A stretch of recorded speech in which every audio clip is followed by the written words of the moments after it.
And before we proceed, I must sincerely apologize for the late start today. As we always tell you all the time, we are working in the United Kingdom. This is not a full-time job for us. We have to go to work to make the money with which to be able to support Radio Biafra. And in that regard, please, we are asking you to try and bear with us today. The traffic has been absolutely atrocious on the way to the studio. These things do happen here once in a while. For that reason alone, we are obviously apologizing. That's why we keep asking for support and for funding so that we can have people work for Biafra in the studios of Radio Biafra here in London 24/7. But unfortunately, we have to still go to work to be able to make the money to be able to put into Radio Biafra to make sure we bring you this broadcast. We are not particularly very wealthy to abandon work.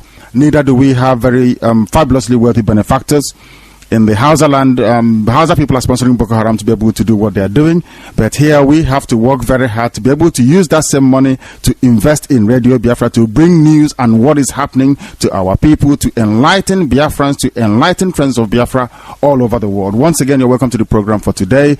Today is Thursday, the 28th of March in the year of our Lord 2013. I'm Nnamdi Kanu. Once again, I have with me in the studio today Dr. Chukwu Megemba and also Barrister Imam Mezu. Uche Mefo is at the control room of Radio Biafra, where he'll be directing operations for the remainder of our proceedings this evening.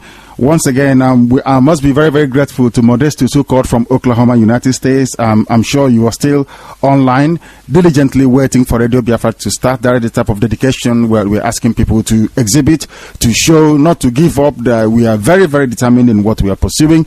Today, Barrister Mecca led a team of Biafran attorneys at the Federal High Court in Owerri to present our case against Nigeria to the whole world at Federal High Court 2 in Owerri. Very shortly we'll be joined by the publisher of Eastern Parlor newspapers, Comrade Arinze Chukwu Awog, to be able to bring us up to speed as to what transpired in the court.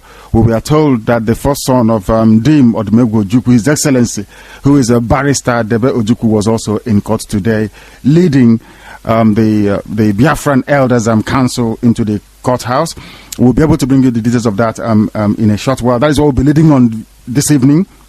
The other news we'll be touching upon this evening also is that the former governor of Anambra State, Chief Ezife, has urged the federal government of Nigeria to arm Igbo people living in the northern part of Nigeria, to give them arms so that they can defend themselves. The former governor of Anambra State, Ezife, have realized that the life of people of Igbo people in northern part of Nigeria is so perilous that he's now asked Goodluck Jonathan to please intervene by providing arms to Igbo people to defend themselves in northern Nigeria. We are also bringing news this evening that 2 policemen have been sentenced to death in Ekiti State for killing 2 PDP members. 2 policemen are to die by hanging for killing PDP members. This is in Ekiti State. We'll be asking who is going to die for the death of our brothers in Ezu River, who is going to die for the death of our people in Kanu. I'm also reporting this evening that all the time we talk about Biafra and the tragedies befalling Biafra and Igbo people within Nigeria as if it is a far-flung thing. Once again, as I reported on Saturday, I am also confirming today that the body of my relative Ikechukwu Anosike has been laid to rest yesterday, which is rather very, very sad, but he's been laid to rest. He was killed in the Kanu bombing. He is a cousin of mine. That is to show that this whole thing affects everybody wherever you are. As we keep saying all the time, that is why we need Biafra as quickly as possible. That this is Radio Biafra. We're coming to you from London. You know how to reach us. It's at www.radiobiafralondononline.com. Not just Radio Biafra London tonight, for the very simple reason that we are revamping and updating the Radio Biafra London website. You will see something absolutely fabulously new from tomorrow. We are revamping it to make it fit for the type of work that we want to deliver, because obviously we want to go into television broadcasting as well, and we should be able to do that. That is why we keep clamoring for your help, which Dr. Gemba will talk to everybody about very shortly. If you're joining us, that we're welcoming you to this program this evening. And if I may be able to once again go to Barrister Mambezu to say hello to all of you, wherever you're listening, wherever you're waiting, and where you have been waiting all over the world this evening. Please, Barrister. Good evening, fellow Biafrans, our people. It's always a joy to come to you at this hour to discuss with you and share information. Thank you very much. And Doctor, please. Our listeners, fellow Biafrans, lovers of freedom all over the world, it's a great pleasure to be with you, and thank you very much for your patience, for your tenacity, and obviously, without patience, without dedication, without perseverance, we are not going to achieve what we are pursuing for. Thank you for your patience. Thank you very much. Thank you very much, Barrister. And Doctor as well. If you want to join the discussion later on this evening, please, you know the number to call. The number once again is on your screen. If you have a pen and paper ready, the number is +44 78 31 308376. We ask you, as usual, to give us half an hour to about 45 minutes to be able to bring you all the headlines, be able to introduce it properly, then you can join the discussion. We are delighted to say that Radio Biafra is now on Twitter. Now you can also join us on Facebook by going to your Facebook page and putting down Radio Biafra London. You should be able to join us. The very incisive, very intelligent, very enlightened debate that we have on Radio Biafra Facebook page. But Mr. I've not seen you on the Facebook. Why is that? What is the problem? No, you will soon see me. I'm just trying to sort out one or two things. Yeah, you will appear, won't you? Definitely. I know that Dr. Gemba comes in intermittently. A lot of people are asking questions of us on the Facebook page, and we want answers. So I think it's important that people go in there now and again to provide answers to these very serious questions. Once again, if you're just joining us, the headlines we're bringing you this evening is that Biafra attended court today in the ongoing suit brought by Bilie Human Rights Initiative on behalf of the indigenous people of Biafra. The Biafran team was led by Barrister Emeka Adolf Emekesiri, who is presently in Nigeria leading the group appearing in court. That is to show that we just don't stay in England, we also travel back home to make sure that we lead the attack, we lead the fight against Nigeria. So people who think that Radio Biafra and Bilie members are being static in England, you are clearly mistaken. Very soon something even greater will happen and everybody will marvel. We are here to make sure that everything regarding Biafra is brought to you in truth and honesty. Without honesty, Radio Biafra will not exist. We are here to bring you the news in absolute and total honesty. Nothing is hidden under the sun. If you bring in your criticism, we will accept it. If you give us your suggestions, we will listen to it. Anything you want to do to bring or to put Biafra forward, to advance the cause of Biafra, we are here to welcome it. We will work with you wherever you are in the world. All you need to do is email us at contact@radiobiafralondon.com. Again, the email to email us is contact@radiobiafralondon.com. You can also send us text messages. You can tweet us. Radio Biafra is also on Twitter. So there is no excuse for anybody not to get hold of us. Everybody's view is important. Everybody, we are looking for Biafra that will benefit everybody, where the voice of each and every individual will be heard. So please do not say because you're somewhere that your voice cannot be taken into consideration. Because of that, you sit back. No. You see, if it's in broken English, in normal English, in Igbo, in Ibibio, in Efik, in Idoma, any language you prefer, please get in touch with Radio Biafra, because this station belongs to each and every listener, to each and every Biafran, to each and every friend of Biafra. This is your radio station. Do not hesitate to please inform your friends, inform your families, inform your friends about what we are trying to do to achieve Biafra in truth and honesty. Not just achieve Biafra, but have Biafra that your leaders will tell you the truth. They will be able to look you in the eye and tell you what is happening. They will not lie to you. Please, Doctor, what do you want to say? Yeah, just want to add quickly here that Nnamdi has said that you call in with your views. No matter how critical it is, no matter how radical or how controversial it is, you air it out. Even if you want to be critical of us, the more critical, the better, because criticism will help us to improve. But when you criticize, be prepared to give opinion, to give solution, how to improve our service. So come up with your suggestions, come up with your criticism. It will all be welcomed. We welcome every view. If you go to Radio Biafra comments page, you will see that each view is welcome. In fact, there is a view on the Radio Biafra comments page saying that we shouldn't ask for financial help, that we shouldn't advertise to ask for help. And I'm wondering, the person that wrote it, is he actually a Biafran or somebody answering an Igbo name that just formed an email address and wrote to us? Is he normal? Is such a person normal to say that we should? I mean, how can we go to work? We work, we get paid. Here, most of us that do contract work, we get paid every week. Some people get paid every month. I'm sure barristers get paid every day by the hour. Exactly. If you go to court, yes, they pay him by the hour every day. So people must try to appreciate the fact that we have to go to work. We get paid. Instead of using that money to take care of our families, to lead a very high life, we are using it to put into. Do people actually understand that it costs money to run a radio station? Director, let me draw you back a little bit. Don't be angry. We're going to go back into the headlines. Of course, just of course. What somebody said. Yeah, the guy who is writing, I don't know if it's a guy or if it's a girl or a woman. Is a guy. He's a guy. It can only come from a guy.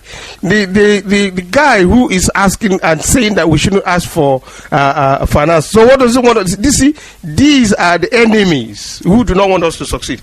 Even a whole Britain do advertise asking people to support those in the third world, people who are suffering from whatever reasons. They are still requesting for help. They are still requesting for answers. How can you help? I saw a woman who was advertising on television today, requesting help for the people from what's this place where they are fighting war in Syria. Syria. Yeah. A whole British people asking and requesting for support from individuals. Somebody said we shouldn't ask for support. Yeah, we shouldn't. And this guy says we should not. Is he all right? No, can I help here? Yeah, please do. Yes, I don't think, quite honestly, it's right to say is he all right, because this person is probably not used to hearing people, the radio stations. Or even running a radio station. Right. But let me it is important that we will explain so that he will understand. All the radio stations they have been listening to, they are either commercial radio stations or state radio station where you have a state budget or lances money, as in the BBC media organization here, or PLCs that sponsor this. But in our own case, ours is a community radio station. So we are only individuals through, just as Nnamdi said, our own individual contributions that are going there. So and it is the people's program. We don't want to go for an individual who will sponsor and dictate the editorial policy. That's why we are asking for help from individuals so that it will be a truly public service for the whole of people of Biafra. Not just that, Doctor, let me add to what you have just said. People must realize that the Hausa people receive BBC Hausa service. That is why the Hausas are politically sophisticated. Even a Hausa Fulani cattle rearer, a Hausa Fulani cattle herder, you see them with their small radio on the air all the time. Why is it that the Hausas are more united? They can interpret and define their political interest far more better than any other person. Why is that the case? Because we must be able to realize, to understand that information is power, and that power is the knowledge you get from that information that you are absorbing. You and I pay BBC license fee in England. It is compulsory. If you don't pay BBC license fee, you go to prison. Igbo people know that, who are living in England. Other Biafrans know that, who live in England, that if you don't pay your license fee, you will go to jail. That license fee is how and why you are hearing about BBC all over the world. The same thing with VOA, funded by the American government. The same thing with Deutsche Welle. The Deutsche Welle, the Russian radio, and all the rest of them. People, why is it? This is why I have said to Barrister before, I hate trading. I hate trading for the simple reason that when people are subsumed into trading, they cannot reason properly. I believe that they can't think properly. And who knows, he might be a trader. And that is why I hate buying and selling. People must realize that we in the United Kingdom are paying for the free BBC Hausa service being broadcast to Hausa people. Our people must understand that this was the reason why we lost the war. We do not understand what it means to plan properly and move ahead properly. Radio Biafra was planned for properly. That is why we are able to do what no other radio station in Nigeria can ever attempt to do. They cannot do what Radio Biafra is doing. If they can broadcast to every country, every continent of the world, from any location, anywhere on this earth, we don't raise our dove to them, because it's only Radio Biafra that can do that at the moment. And we are doing it because people are committed. We are doing it because those of us in Radio Biafra, those of us who are running Radio Biafra, and the few committed Biafrans who are contributing to keep Radio Biafra going, understand the meaning of information. Not everybody understands that. And that is why we are backward, and we are looking to address that today. The Biafran people, back to the headlines once again, attended court at Owerri Federal High Court. The attorney for Biafra, Barrister Emeka Adolf Emekesiri, led the team of Biafrans into the court of law today in Owerri. But the report we are receiving is that unfortunately, Nigeria did not appear. Nigeria is running from their own law court. People must begin to appreciate the magnitude of what is happening. That instead of Biafrans to be running from the law court of Nigeria, Nigeria themselves are the ones now running from Biafrans in the law court. And the judge duly acknowledged the fact that the Biafran team is excellently formidable. That is the recorded word from the mouth of the presiding judge, the Honorable Justice Shwaibu. He said that the Biafran attorney team led by Barrister Emeka Adolf Emekesiri is formidable. That is what a Hausa judge said in Owerri High Court, which is actually stenographed and recorded within the court premises itself as a court record. Now, what we are asking this evening is, Barrister, let us start with you. As a learned person, what would make you not to go to court? You have a case. You've been given a case. Is it actually ethical? Is it ethical for you to accept a case and you run away from the case and you don't appear in court? Is that normal? It is normal, and I'll give you reasons why it is normal. The first reason is, one, either you want to delay the case in order to strangulate what is going on, or two, you have no defense at all. One reason, you want to frustrate the case. Secondly, you have no defense at all.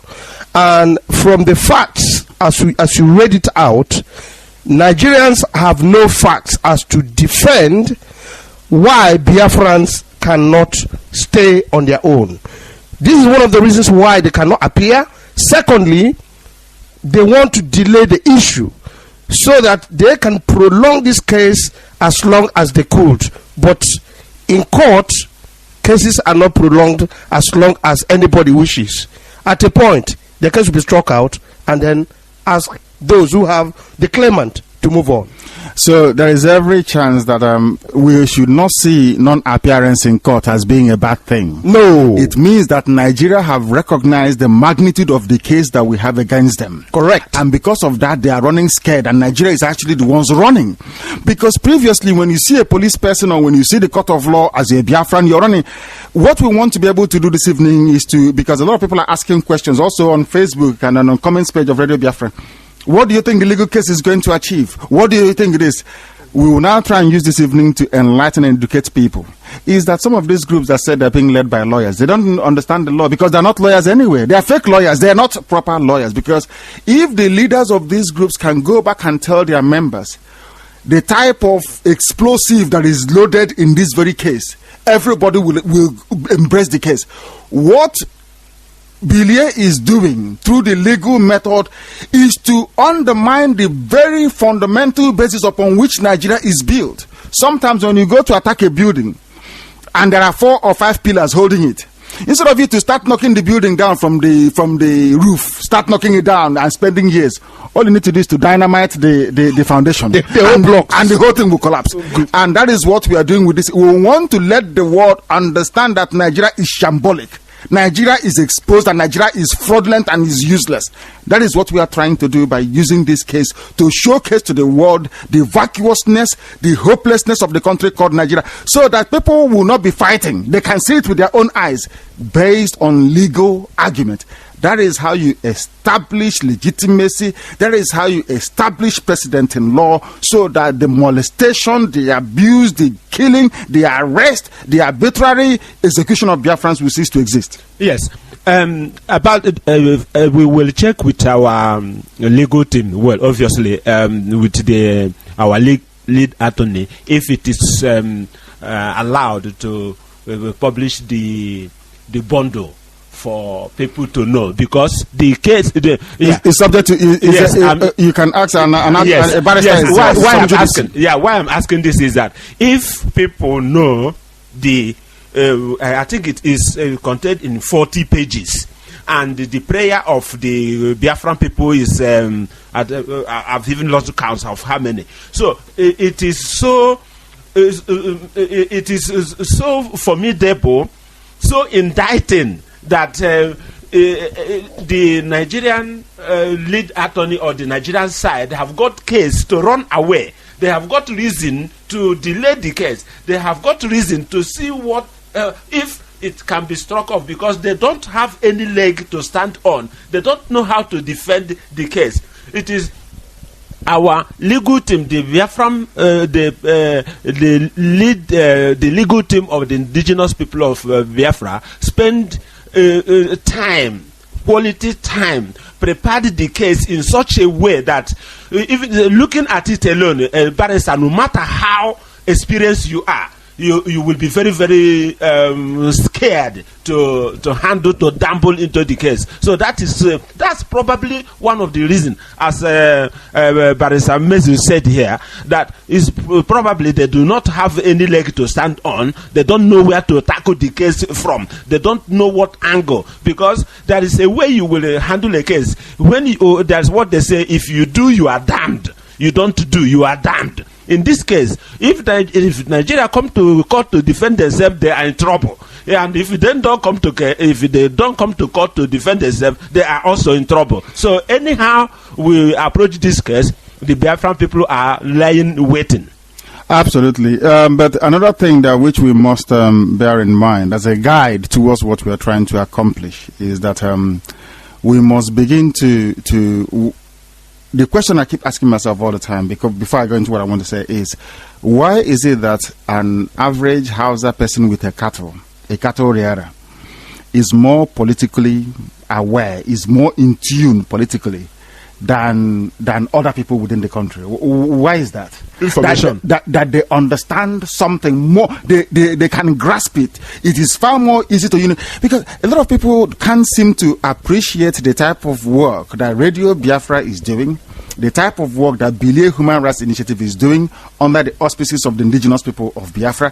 Why is it difficult for us to grasp that there is all this show, stunt, if you watch a movie, you see Arnold Schwarzenegger fly away from an aeroplane without any wings, nothing. He will fly, he will fight people, he will fall. People don't know. It's called stunt. It's film tricks. It's not real. That if you do stunt with Biafra, stunt, your name is in the newspaper, people know, they say, oh, they're doing something, without something tangible, something concrete that people can point and say, this is what you're actually doing. That the whole thing is a fruitless exercise. Yes, Director, the question you asked, but before I go to your question, let me briefly or quickly answer Dr. Gemba about the question he asked in terms of discussing a proceeding case. You cannot discuss a case while the case is going on. So this is according to the Procedure or Proceeding Act. You do not discuss a case while the case is going on. Neither should you publish it. Now, Director, to go back to your question. It's sub judice, it is called. Well, I don't want to say too much. Let's leave it briefly. Now, to go back to your case, the reason why the Hausa Fulanese are more enlightened than we, maybe the Easterners, if you like, is because there is an adage that says when somebody has something in mind against you, that person will definitely cheat you. What do I mean by this? The Easterners, we have no agenda after the Nigerian Biafran War. Our agenda is never to maltreat, never to subdue, never to subjugate, never to put down any particular race, tribe, or any tradition.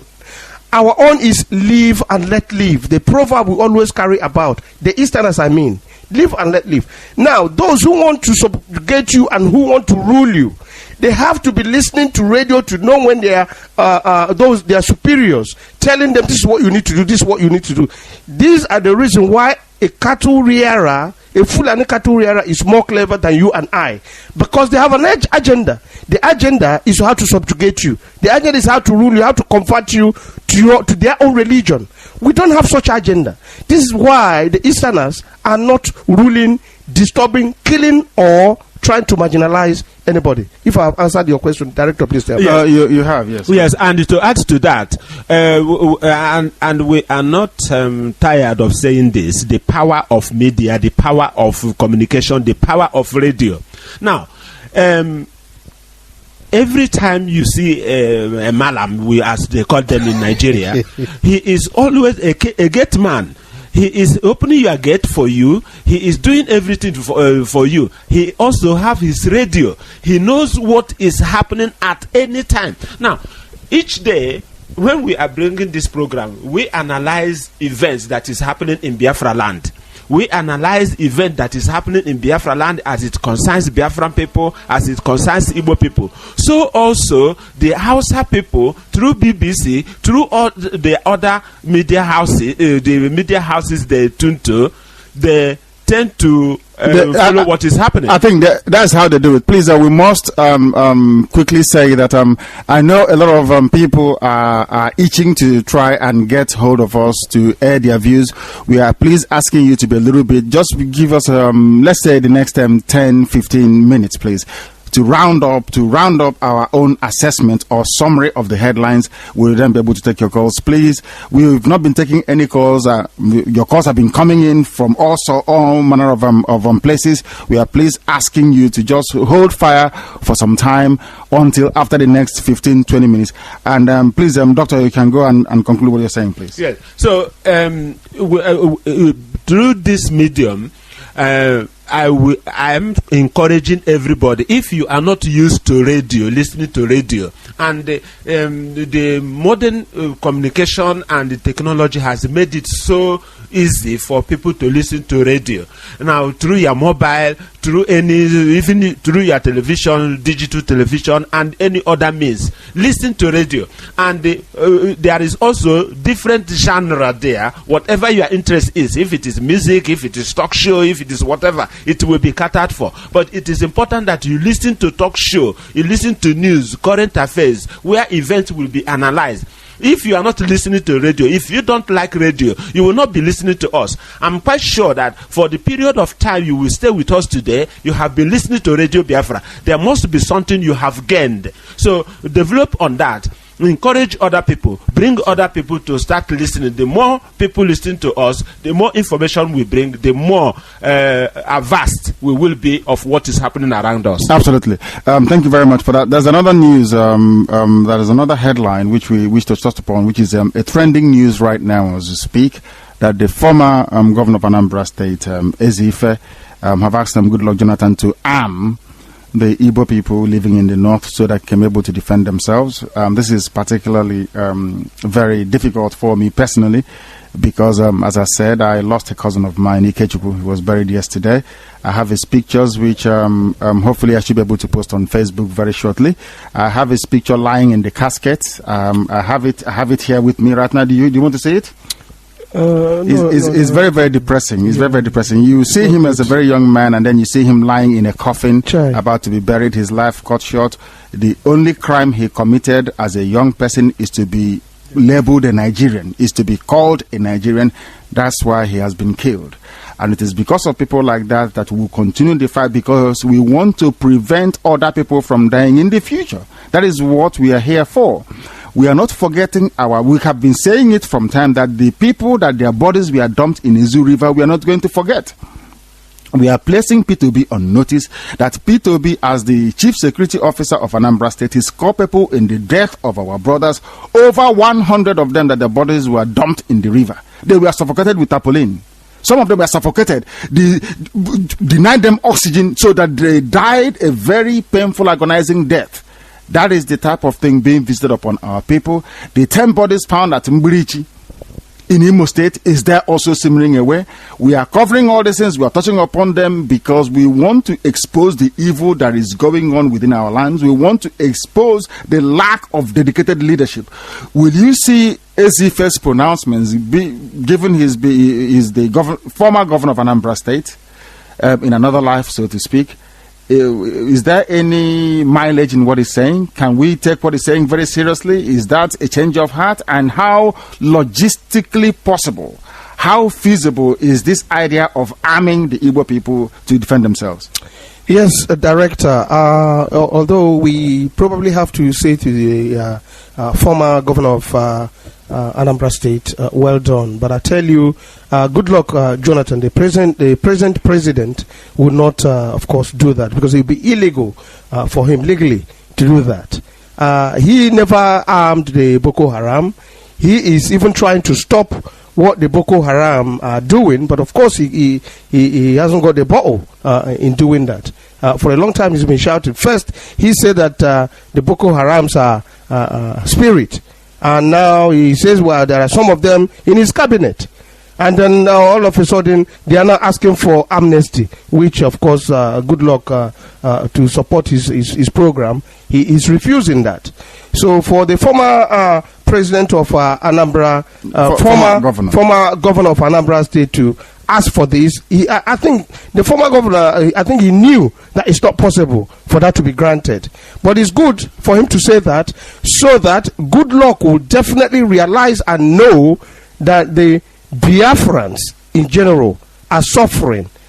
They are not only suffering, they are being killed, marginalized, denigrated, and trying to be annihilated. So it's something that we have to do ourselves, not asking Jonathan to give us the guarantor, or if you like, to guarantee that we should look for arms in order to support ourselves. Yes, but what I find slightly astonishing is why did they wait? You see, it's quite unfortunate that they've been killing us in the past through Maitasine, through Hezbollah, through one other group or another.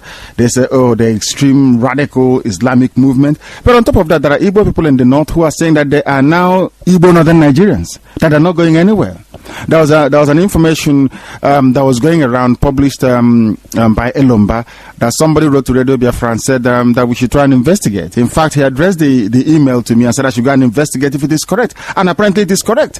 One of the high red cap chiefs in Kanu is saying that there are people living in the north for 40, 45, 50 years. Their children were born in the north. They speak Hausa very fluently. They don't speak Igbo language. They don't speak Igbo language at all. And all of a sudden, you're asking them to uproot from the north and come back to the east to stop the killing. How is that going to be possible? Because in as much as they are concerned that they're not going anywhere, the term he used, which was quite striking, was Igbo northern Nigerians. Igbo Nigeria. Igbo northern Nigerians. Right. That's correct. That they now live in the north, in the northern part of Nigeria, and they have no desire, no wish, and no inkling to come back, and that they want to remain there. So we are caught between the devil and the hard plate, because what do we do from here? The people who are answering Igbo names, giving birth to children we believe, in inverted commas, are Igbo children, are saying they are not coming back, and they are in the north and they are killing them. How do we begin to rescue them? How do we change their mindset? Or is it the same lack of radio they've not been listening to? Is that why they're like that? It is not. Now, let me bring analogy so that our listeners, we are at a very high advantage here, because we have our listeners scattered all over the world in different geographical conditions, economic, social conditions. They will understand what I'm going to say and the analogies I'm going to say here. Now, I'm quite sure that some of us that are some Igbos, Nigerians that are here in the United Kingdom, they have been lived here for years. Some have first, second, and third generations who are British Nigerians, if you like to call it that name. The same thing applies to America, in Australia, and a different part of the world. Now, most of these children we have in this first, second, and third generation in the countries outside Nigeria, most of them owe allegiance and know the country where they were born. Their parents were born, they were raised up. That's where they owe the first allegiance. In fact, everything they schooled there, they do everything there, they associate that place. Only thing they know that their parents or grandparents or great grandparents come from somewhere else, which they visit once in a while and spend a week or two maximum. The same thing applies to these people in the north. So we are trying to understand where this man is coming from. In other words, if Ikedife said that he should be armed, he is saying the correct thing to the wrong person.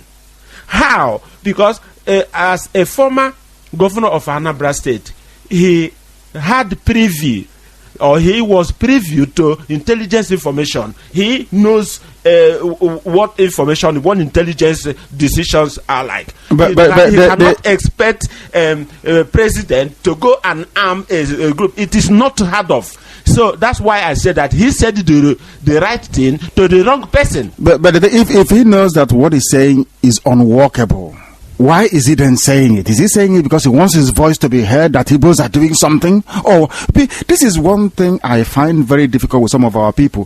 When you propose something that is workable. Is what this man is proposing, is it realistic? And Esife is a very intelligent man. I must give him that. He's highly educated, very intelligent. Why is he proposing something that is not workable? Is it just because, as I said, he wants his voice to be heard? Yeah, Director, let me quickly answer that one before I go back to the question you asked about those who were born in the northern land of Nigeria. The Esife you mentioned is the former governor of Anambra State. He is not only a very clever man, he's an intelligent man. His opinion could be seen in two ways. One is to tell Goodluck Jonathan that the Biafrans are suffering, that it is unfair how they are being killed. It's not that his words will arm the Biafrans. No. Remember the story about the chicken who was taken by the kite. He said the reason why he's making noise is not for him to be rescued, it's so that the world will hear its voice. That is correct. So what the former governor of Anambra is saying is not because he is a clever, intelligent man. He knows Goodluck ain't going to arm anybody. It's for the whole world to see the suffrage of what the Biafrans are saying. We'll leave that aside. Now, a question you asked about those who were born in the northern part of Nigeria. Remember, Moses was not born in Israel or in any Jewish land. Moses was born in Egypt. That is correct. Now, that was a royalty as well. Thank you. When the Egyptians when the Israelites were living, they did not leave even a cow. No goat was left in the land of Egypt. Everything was gone. They took everything away. So that will answer the guy who asked you to investigate. A Biafran is a Biafran wherever you are born. Somebody who doesn't like you, want you to go, is killing you. Man, you got to find your way. Because the killing can only continue. Please, we know some of you have been on Skype and you've been waiting for a very long time. You can now begin to call the station should you wish to do so. But before you do that, I would like us to look into the issue of the two policemen who were tried and due to be hanged in Ekiti State for killing PDP members. When was the last time you heard, barrister, of a policeman being, there's a judgment passed on his head that he's going to die as a result of the killing of an Igbo person? Director, we've never had that before. And you know why this is now being had in Ekiti? Or is it Ekiti? Ekiti. It's because it's a Yoruba land. The Yorubas are more united than the Biafrans. We've argued this many times. The reason why they are united is because they love each other. It's not because they love each other more than the Biafrans. We lost the war in the question, closed mark, is because they were not really affected during the Nigerian Biafran war. We are decimated. Our culture destroyed. But shouldn't it bring you, if you were destroyed, if you are defeated in the war, it could work in two ways. If you're defeated in a war, it could have brought you back together as a people. It could have made you very strong. That is the flip side. It could have made you very strong to recognize you have a common enemy, because every other country in the world that is civilized, once you have a common enemy that you're facing, United States had that with communism, the communist people had it with capitalism and all the rest of it. Now it's Islamic terrorists. Now, if you have a common enemy, it should focus the entire energy of a people, of a state, towards that very enemy that they're fighting. Why is it that in our own case the opposite was the case? That is why I go back to what I said previously, that perhaps God is not entirely with us. That is my assessment. Yes, go ahead. Yes, Barrister, I'm a little bit surprised on what you said. In as much as I understand that we have problem of unity due to the circumstances which may be justified or not. But we are now talking about law. And I am not in the legal profession, but for a person to be tried, they didn't try them under Ekiti state law. It must be under Nigerian law. And the Nigerian law operates the same across the so-called, in quote, federation. As far as I know, the southeastern states are still under Nigeria. They are still operating the same legal penal code.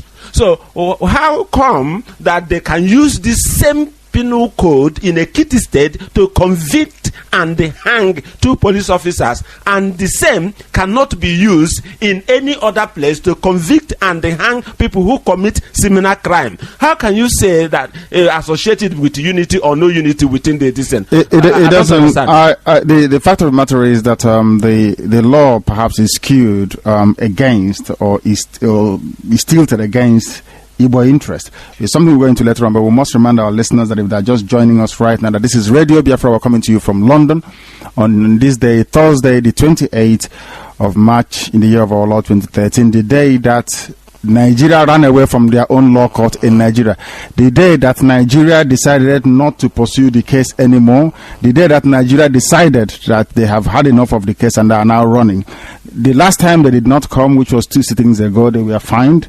They were asked to pay Biafran's fine. Again, they have not come. We are now asking. I think we'll make a representation to the judge to ask the fine to be increased.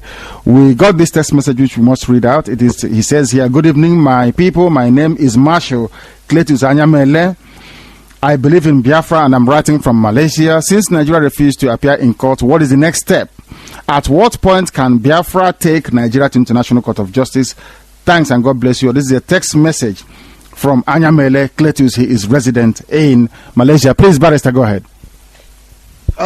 Yes, Director. I think I've been probably knocked off guard from the question you put before me. But let me go back to what I'm saying is that Agatha Cletus Anyamele rang from Malaysia. He sent in a text message from Malaysia. From Malaysia, yeah. What's the next? Saying that, what is our next step in this legal case? Since Nigeria, this is the second time they're not turning up. They turned up the last time, they didn't turn up this time around. Yes. What is going on? What are we going to do? All right. The next step that should happen, our brother in Malaysia, 2 things. One, it depends on the trial judge, or if you like, the presiding judge, to decide either to give the Nigerian government or those who are representing Nigerian government another opportunity to reappear. That's one. Let us take this call. I think maybe this is Radio Biafra from London. Please, your name and where you're calling from. Yeah, my name is Modestus Odenna Ovia. I'm calling from Oklahoma, United States of America. Go ahead. The whole world is listening to you, Modestus. Yeah. I have been hearing you guys talking about some stuff like how it's on an Aboki bit like more enlightened than an Igbo man, and then some things like that. I want to let you guys know that people talk about Igbos as not being concerned and all that, but the people I know as Igbos are enlightened people. You can't be going on your daily business and you're having a little radio Walkman on your ear, and you're listening, you're checking when you are free and when you're not free, when you have police, when you have a government that should take care of all that. So we Igbos are very much enlightened and cannot by any way be compared to an Oboki on the street. In what way? Modestus, please. The other countries, other peoples of the world listen to Radio Biafra. Radio Biafra is listened to, from our statistics, nothing less than 2 million people anytime we are on the air broadcasting to the ends of the earth. Can you tell me in what way an Igbo person is more clever than an Aboki person? Give me an instance. Give me an example. An Igbo man is more clever when you're talking about the ways Igbos. We know what they suffered in the Civil War. We know about the pogrom. We know about all that. And after all this, even was it Babangida or Abate that came to Aba was surprised that a place that they leveled within years are already built up again. It's about the enterprise of an Igbo spirit. You understand? We are a strong tribe, and we don't go about doing things. I mean, like we face our business and we do it real good, going by the law. I mean, being under the law, doing everything that we should do right at every point in time. You see, but being pushed at the wall, I will tell you that no tribe in Nigeria can go through what Igbo tribe have gone through, are still going through, and they will still be there. That is very, very valid. Of course, you've made a very valid point, which I agree completely and entirely with. It's a very sound argument. Please proceed. Yes. Yeah, and then when we talk about today, our politicians in Abuja and elsewhere doing their politics and whatever, I will quote one man. Was it Ziggy Aziki? That contested a senatorial election in Imo State once, some time ago. He said that the problem Igbos had was not because they voted wrong people. It is because the people that went to the people that do all those, the people that are in politics are handpicked by external forces. When we have good electoral system where every vote counts, and Igbos vote people into offices, they vote the right people. We know them, like that. You see, so whenever we do things that should be done the way it should, all man this outside, if the outsiders should leave us alone, I mean, if we're doing elections and all that, we know who our people are. We are not interested in the bribes and whatever they can give. We are only interested in who can represent us real good. And we don't have such people since after the war, because they keep handpicking people against us. We can only pick the people like Oronaka, Mbakwe them. We can only pick Opara them, Kani them, and all that. Who came, who knew these are my people, and we need to do everything we need to do to make our economy, to make our social lives, to make our family lives work. And they did it real good. Apart from all these people, every other person is just going there like they have some people that are in prison, and somebody will come from elsewhere who has the powers to like say, is anybody there ready to fight against his fellow prisoners so that I can pick the person up and the person will eat? And you now see people who are winning terms at the hands of the enemies. And that is the people we have today in politics. If you're thinking of Igbos and Nigerian politics, like I will tell you, when for years when outside we were ruling, they made us feel that way. They brought about divide and rule, brothers fighting against brothers, and all that among the Igbos. Now it looks as if nothing like that would happen in Hausa land, because they had all they needed in the government. Now when you see Obasanjo coming in from the west, and then they're not losing it a little bit, you still see that infighting within them.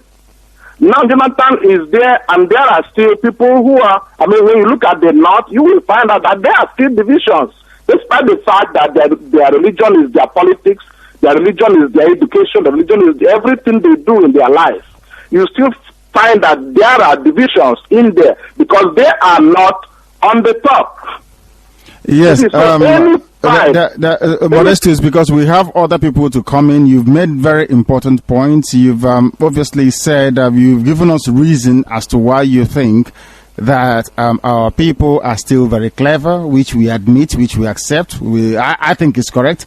And from the way that Barrister is nodding and Dr. Gemba as well, I think you made a very good point, which is very valid. So we appreciate it. Keep listening and keep spreading the message about Radio Biafra. I would also like to use this opportunity to ask you to come into Radio Biafra Facebook page and be able to contribute and obviously help enlighten, help sensitize, help obviously other people acquire the same level of knowledge and understanding that you have regarding all these issues. Thank you very much from United States. That is our brother Modestus, who called from America. We're very grateful to him. Yes, Barrister, go ahead. Yeah, sorry, Director, before the guy called from Oklahoma. What I was saying is that the presiding judge who is dealing with the case of Nigeria v. Biafrans, two things he can do. One, either he will say to the Nigerians, I've given you the last opportunity. This is the last time you can ever come to the court, and I will rule against this case. Is that possible? Yeah, it is possible. Let us ask this caller on Skype. This is Radio Biafra. We are speaking to the caller on Skype. I think he's gone. He's not there anymore. We'll try and go to the phone to take a call. Please, if your call is picked on Skype, you remain until you're spoken to. Please. This is Radio Biafra. I think they have also gone. I don't know what is happening to them. Why would you call and then disappear? Please, if you call Radio Biafra, you stay. We are not. We are interested in what you have to say, because the world will want to know what you have to contribute. This is a platform for people to speak their mind. This is a platform for all Biafrans, wherever they may be, to be able to speak their mind. Do not go away. We have Patrick Ezendoka on Skype. Is that correct? Hello, Patrick. They are gone. I would love to know what exactly is going on. This is Radio Biafra. Are you there? You're through to us in London. What is your name and where are you calling from, please? Hello. Yeah.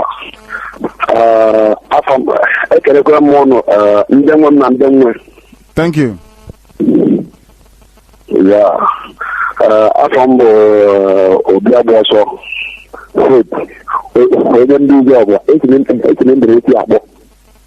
From where, sorry? Indonesia. Please go ahead. The world is listening. Yeah. Go ahead. Yeah.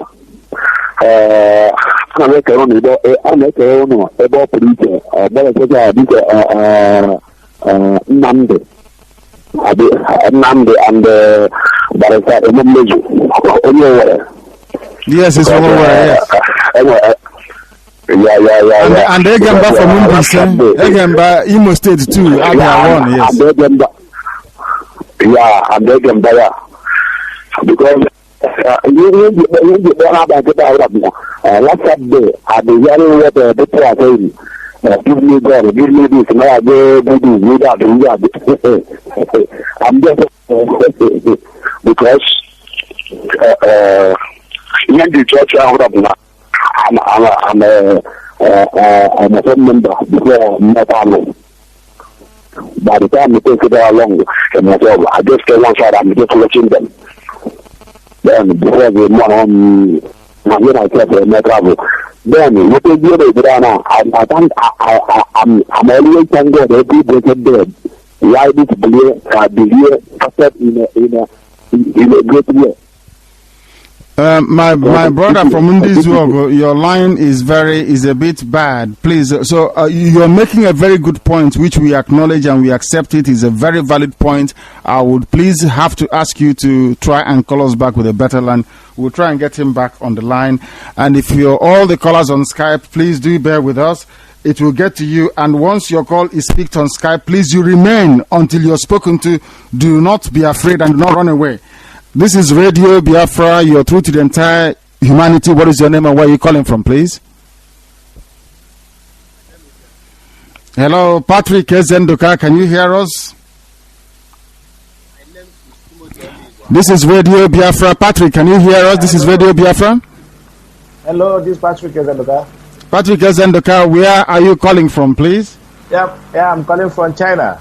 Patrick Ezendoka from China, please go ahead. The world is listening. Yeah, I did not start some time listening to the radio. Yes. But I just start now. There's a question I want to ask. I heard the other time that you have a case with Nigeria, which is today. So, yes, we have gone through that as part of our headline, but obviously, you said you started with us slightly later. We went to court. Nigeria did not appear in court today. Nigeria ran away from court, and Nigeria did not appear. Nigeria ran away from court. We have somebody on the phone. Please remain on the phone. The caller on the phone should stay on the phone. Nigeria ran away. They did not appear in court today, which is very sad. Please give us your name and where you're calling from, please. Yeah, my name is Odozo Yepachi. I live in Greece, but I'm from Imo State, Nigeria. Wonderful. You live in Greece. Go ahead. Yeah. I'm like Biafra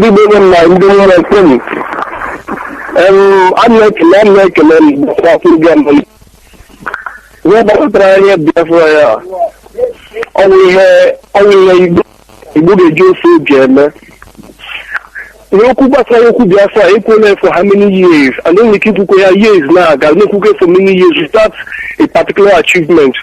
Why? Because I really carry the way money. I like to pay go. And I like a business, and that is why we need you. I the industrials, I the hardworking. But as I get a little bit too food, minimize the top of for them being Jinaka, what to be. I think I get in Nigeria, and this thing, it should be given to us. Thank you very much. Yes.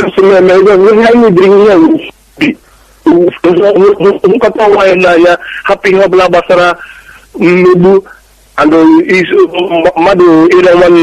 I shot her just I get married. Thank you very much. What you said is abundantly correct and is very clear to all of us. A lot of callers this evening are making a lot of sense, which is wonderful. He is saying in essence that we should not according to your own version, barrister, love ourselves. That is not what he's saying. He is saying we should eschew all those bad traits and all those bad characters. That is what brings us together. He is saying we should abandon the love for money. We should obviously work together, not just in peace and harmony, but in truth, honesty, and understanding. Yes, Doctor, is that your assessment? But let us take this call before you answer, please. This is Radio Biafra from London. Your name and where you're calling from, please. Oh, yes, sir. Oh, hello? Yes, your name. Lower your radio, please. Your name and where you're calling from, please. Wow. Hello? Hello? Doctor, please go ahead. I think he was fascinated. He couldn't believe it that he could hear his own voice. Because we are setting the pace. You see, he cannot believe this is somebody who lives abroad. He cannot believe that the day will come when he will speak to a radio station called Radio Biafra, propagating and preaching the message of redemption for Biafra, and he'll be able to hear his voice, and the whole world will hear him. Let us see if he's back on the line, please. Please, I will ask you to give your name to entire humanity and where you are this evening, please. That this is Radio Biafra from London. Hello? Hello? Yes, your name and where you're calling from, please. Yeah, I'm calling from Spain, okay? Yes, go ahead. The world is listening to your voice this evening. Go ahead, from Spain. Yeah, I want to know about the addition to the Radio Biafra. This is Radio Biafra, and I'm sure you're listening to it there, yes. And you guys said the Nigerian government ran from the court. Yes, Nigeria ran away. They didn't come to the court. Nigeria is afraid of their own law court. They're afraid of the case we have against them, and they ran away. Okay, now I want to know what the judge said after Nigeria didn't come. Maybe they joined the case, or they give the time the court will hold back again. The court will sit again, but what we have filed is for Nigeria to appear. If they do not appear at the next court hearing, we are asking the judge to rule one way or the other. But if the judge doesn't rule at the next court hearing, we will have no choice than to appeal the case and fast track it to the international community so they can understand what is going on in Nigeria. If Nigeria cannot obey their own statute, if Nigeria cannot adhere to the stipulate or to what is stipulated within their own constitution, then there is something fundamentally wrong with that system, and we are seeking to overhaul it. Okay. We will see, but no problem. Let us see what will go on from this moment from now. Thank you very much, and God bless you from Spain. That is our brother calling from Spain. People are saying, Doctor, how long are we going to wait? People are complaining, not just me. I'm also impatient. How long are we going to wait for this court case before we take action? But before you answer, please, a lot of calls are coming in. This is Radio Biafra. Please give us your name and where you're calling from, please. Yes, hello, I'm calling from South Africa. How are you? Very well, thank you. You're through to the entire world. Please give us your name. We know, what is your name? Yes, I'm calling from South Africa. Go ahead. I was made to understand today the government of Nigeria did not go to court. Yes, they didn't appear in court. In my view, I think what we should do, we should be going to the ICC. To see if they will not be going to the ICC again. I think that's the best option. I don't know if you're a lawyer, but we have one here. Let us ask him. Stay on the line. Let's ask this lawyer here what we should do next. Yes. Mr. Mazi, please. Yeah, what we should do next is to exhaust all our home courts. Once we have finished all the jurisdiction within our own particular courts, then we can go to ICC, as you say. ICC. Let us see if this caller concurs. This is Radio Biafra. You are through to us via Skype. Your name is Cornelius Bastin. Where are you calling from today, please? Okay, I am calling from Italy. Cornelius, you're calling from Italy. Please raise your voice a bit because it's a bit low.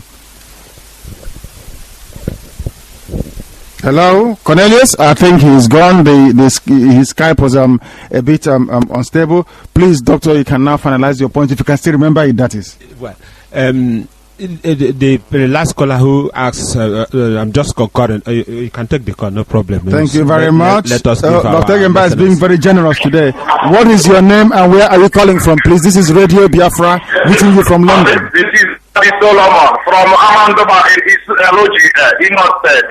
I'm calling from Dakar, Senegal. I'm very happy. I'm very grateful for hearing your voice, the name of my country, Biafra, and this radio. I'm very, very happy today. I've been hearing of Radio Biafra over here in Dakar, but the problem was I don't know how to connect it to listen to it, but a friend did it for me this evening. I'm happy for it, and I have been praying for Biafra.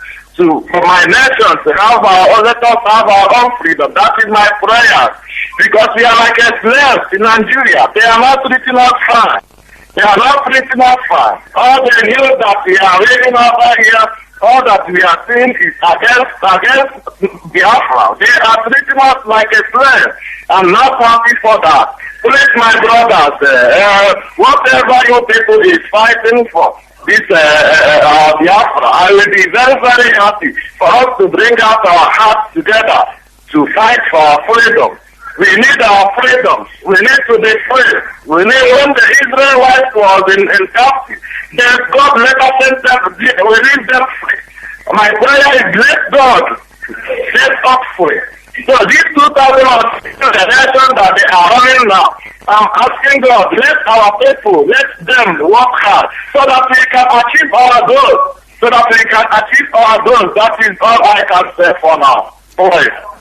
Thank you very, very much. Our brother who is calling from Dakar in Senegal, we are very grateful to you. And as Dr. Gemba has continued to be generous, who do we have on Skype? Please give us your name and where you're calling from. Hello. Yes, what is your name and where are you calling from, please? You're through to us via Skype. Yes, what is your name and where are you calling from, please? You're through to us via Skype. Yes, you're through to us via Skype. Please raise your voice, raise the volume of your microphone because we can't hear you very well, and in turn, listeners can't hear you very well. Please go ahead. Hello? I think we may have missed him. Let us try and go to the phone. What is your name and where are you calling from? You're through to Radio Biafra, broadcasting from London.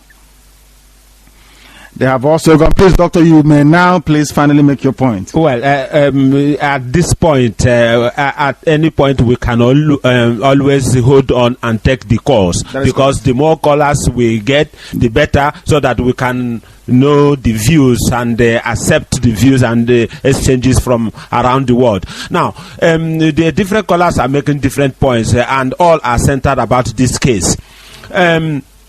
We have a case going on. Okay, let's go to the line again. This is Radio Biafra from London. Your name and where you're calling from, please. Yeah, hi, good evening. My name is Chukudi. I'm from Moguta in Imo State. Yes. I'm calling from London, UK. From London in the United Kingdom. Our people here locally, please go ahead. The world is listening. Okay. I just wanted to say that the Nigerian tactics has not come into court. Is always their style. So the best thing is we need to explain to the judge that if they turn up again, so that we take this case further, because the more they're trying to kind of do what they always do, delay and see if one or two of us can be right. So based on that, I'm sorry, my brother. Please, can you say that again? What do you say they're delaying? The delay tactics is to see who the weakest link is. They can bribe the person so that this whole thing will scatter and disappear. You get what I mean? It's a very valid point. Please go ahead. So based on that, we need to show them that we're no longer joking. We've gone that stage. We've gone past the stage where we need to joke. This is our life. I grew up in the north, and a lot of people were killed when I was a boy. It's never stopped, even up till now. So the best thing, we need to be serious with this. Everybody, so long as Iwo Nyibo, you need to put all hands on deck so that we actualize our freedom. The basis of every human existence is freedom. Yes, Until we get our freedom, we cannot, I repeat, cease to be their sacrificial lamb.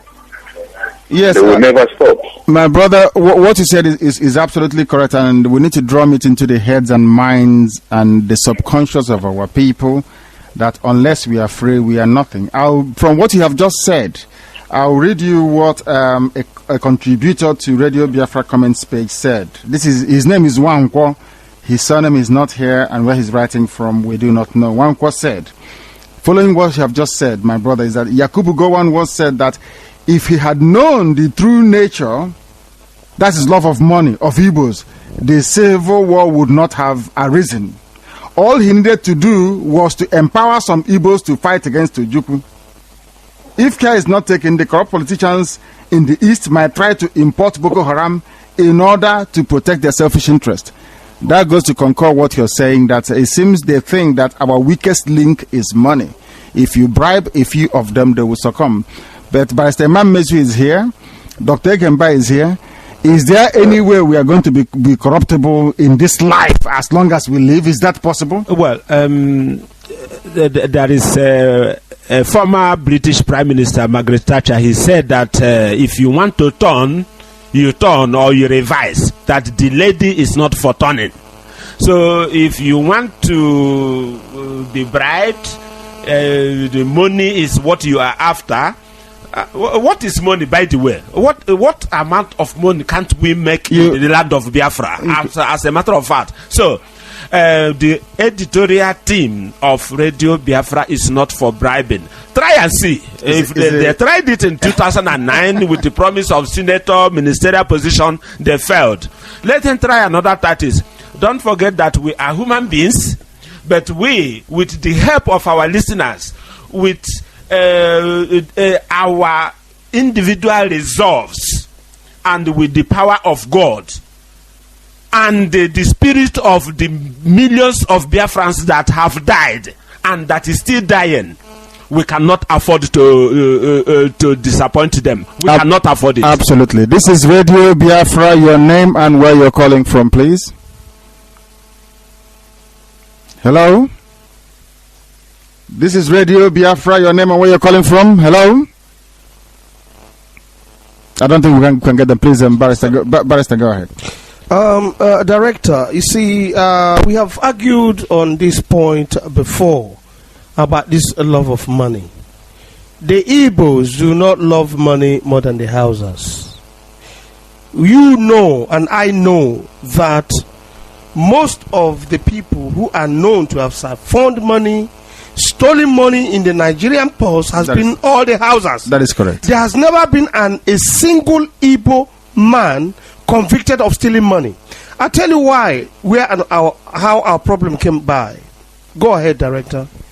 This is Radio Biafra. Your name and where you're calling from, please. Hello. Yes, what is your name and where are you calling from, please? Yeah, my name is Elisha Michael. I'm calling from Malaysia. Elisha Michael, a very powerful contributor to Radio Biafra Facebook page and forum. Please go ahead. The world is listening. Yeah, I really thank God I'm through to the line today. I called all through last week and I wasn't able to get through. One of the measures I wanted to contribute last week, we are talking about the unity of the Igbo people. I am surprised when people talk about the unity of the Igbo people. I want them to understand that in support of what my brother said, I think Modestus said, what the Igbos has gone through in the so-called entity Nigeria, no any ethnic group in this world will ever went through such stuff and get back to their needs.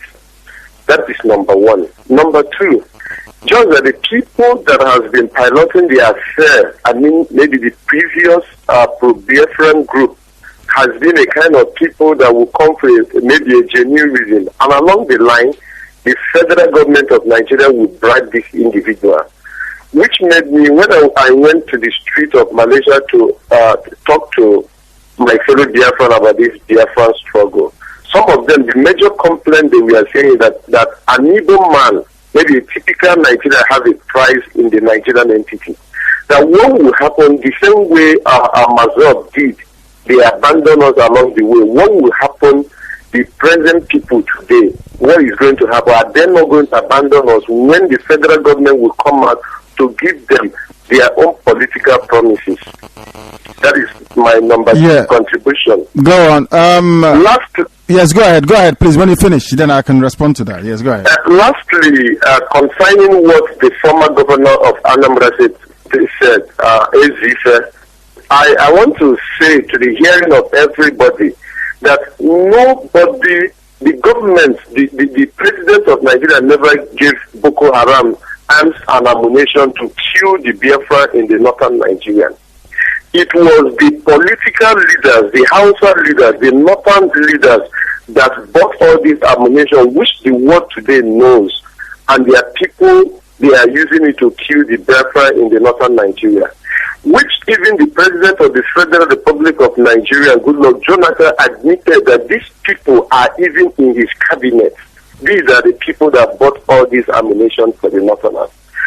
The Igbo shouldn't be telling, if they want the Igbo people in the north to be armed, they shouldn't be telling the president, which they knew by the constitution of the Federal Republic of Nigeria, that it's impossible.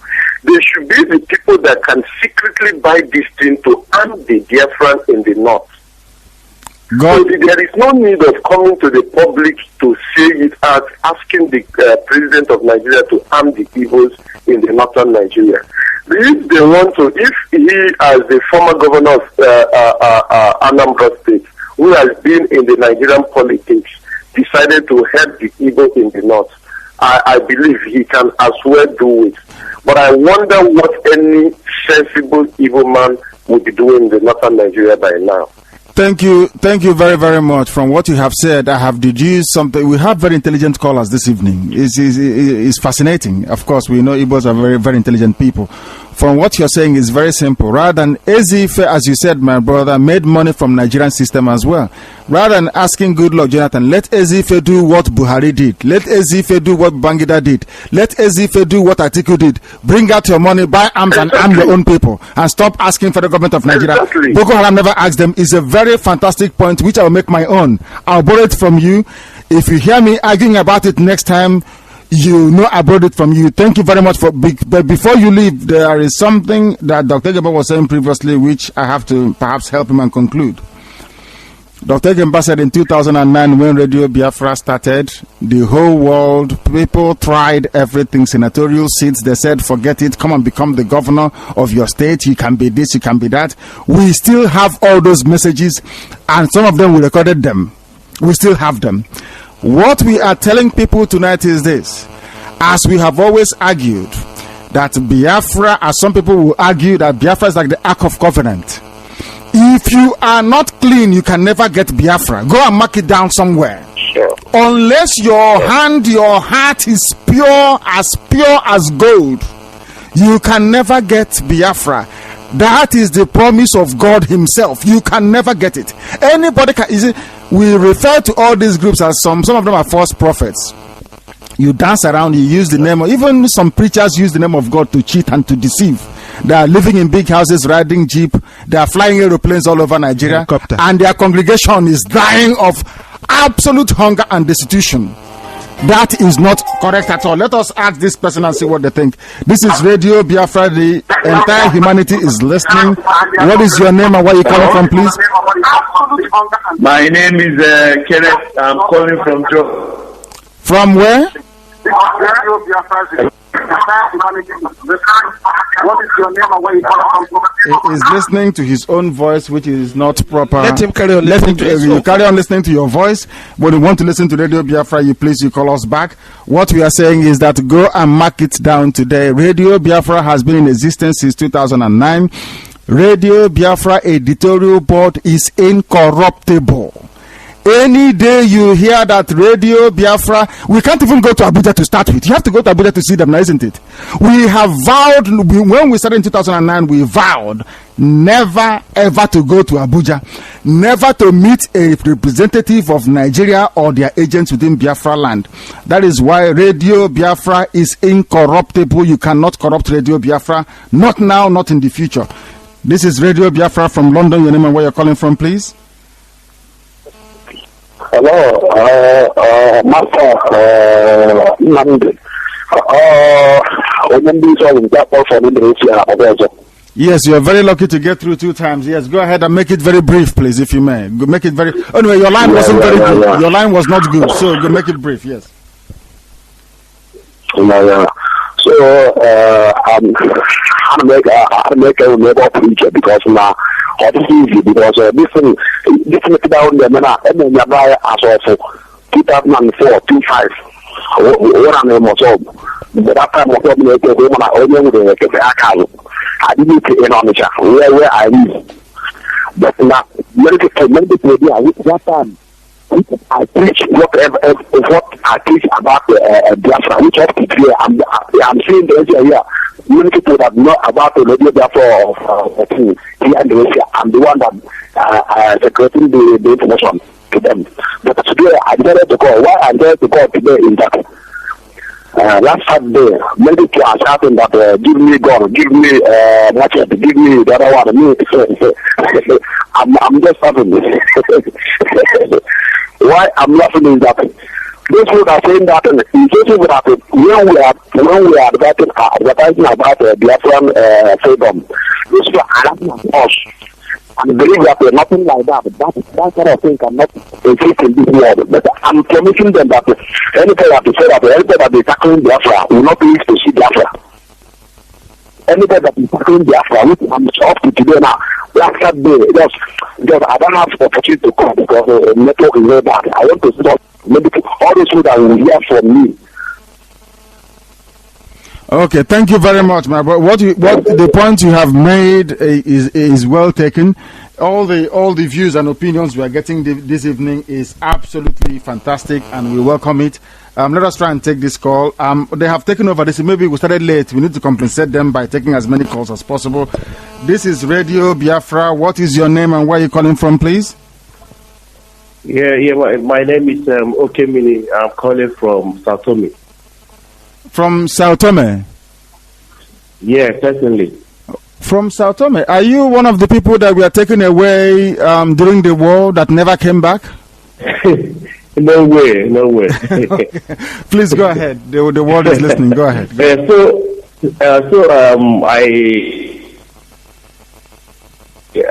a worker class area. People have been talking about this disunity among the Igbos.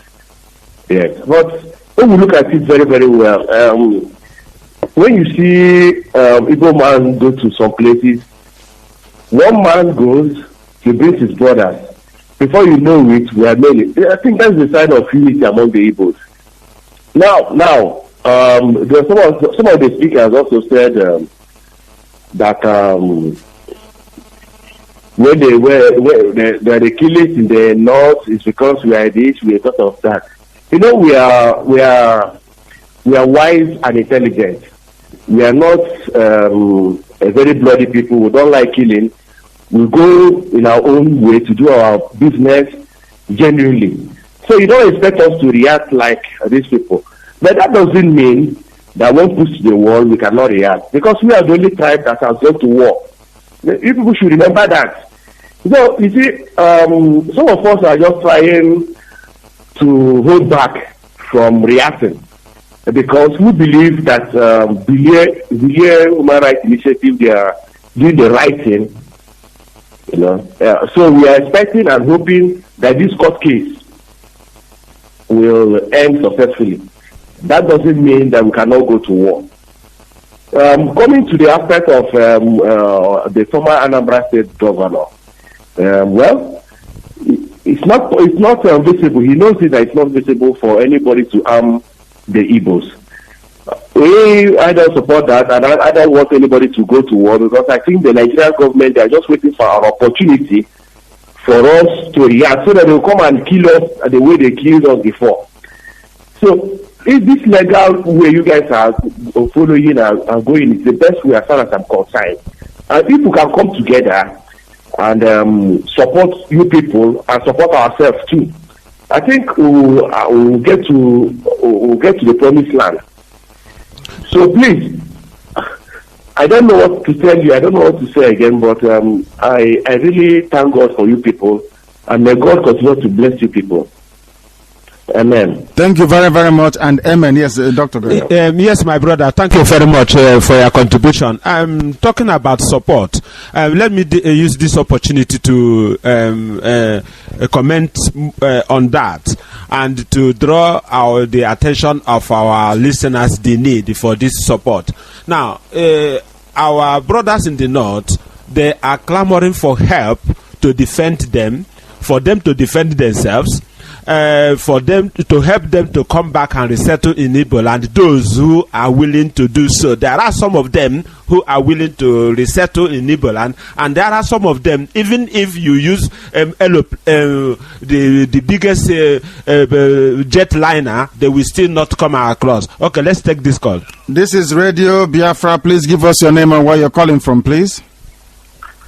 Tochku calling from China. Tochku from China, go ahead. Okay, about the former governor of Anambra State, what we said. I trying to tell all Igbos that it's time that we rise up and defend ourselves. Hello? Okay, so you're saying it's a coded message. You're saying, is that a coded message? Yeah, but he has to be ashamed of himself, because Igbo politicians have failed us. Look at what Boko Haram are doing. They are not terrorists, if you ask me. They are supported by northern politicians, and that is what Igbo politicians have to do this time, to support Igbos to defend themselves, not to tell us to good luck to give Igbos arms and whatever. They know what they are supposed to do. He just said that so that people will hear his voice. But I think Igbos have to learn something from it. We have to rise up from now and defend ourselves. Then about the court we're having about the court, case in court, Nigeria is not taking us serious.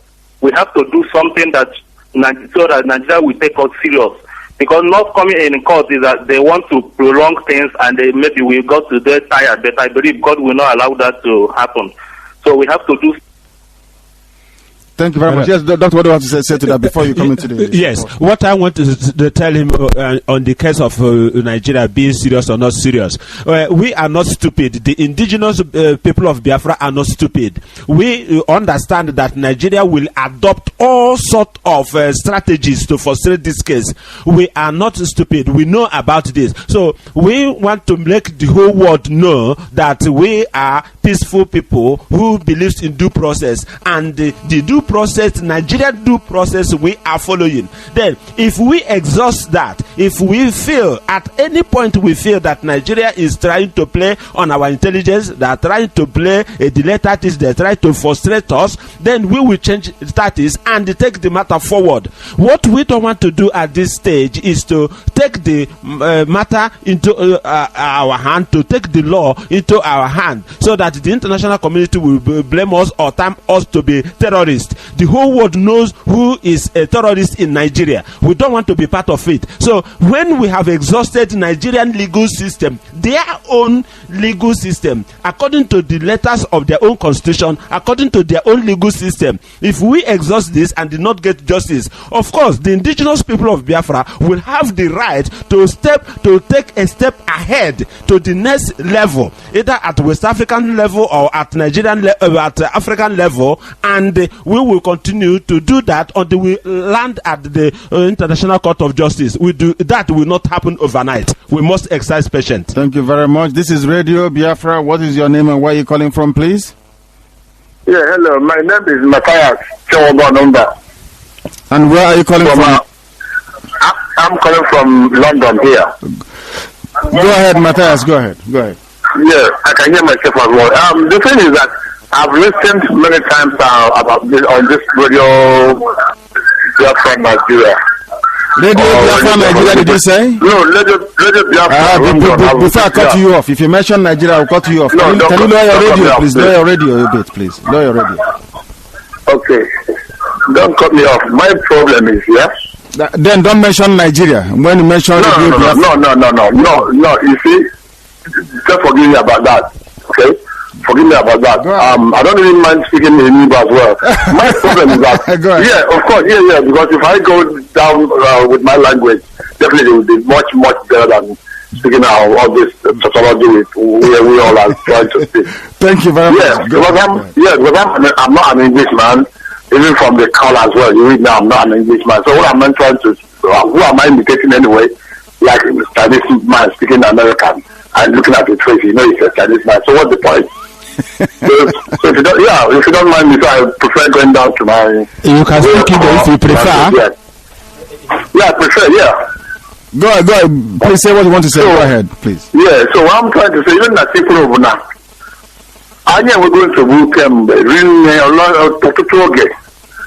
I feel hours, I feel in the other average, I have went to book.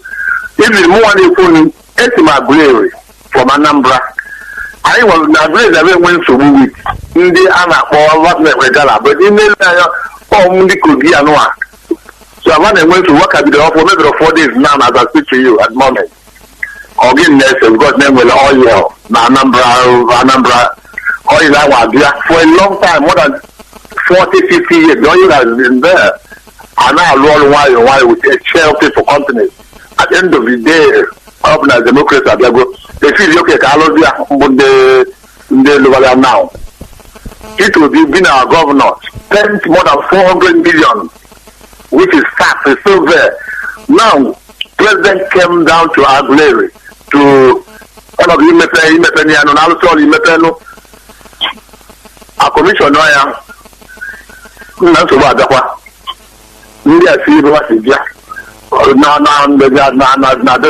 How can that land be there? And we have a history about that land. 1920, not 1940 or 1929, Gaga Court, first court. That was one of East Central Nigeria or East Central, ECN, as we were called then. Are you listening? That is good. The world is listening, not just us. The entire world is listening. Thank you very much. Thank you very much. So this thing carry on going on. To go over the case, and my dad was a lawyer then here in London. I was born here as well. Though I was brought up or raised up in Africa.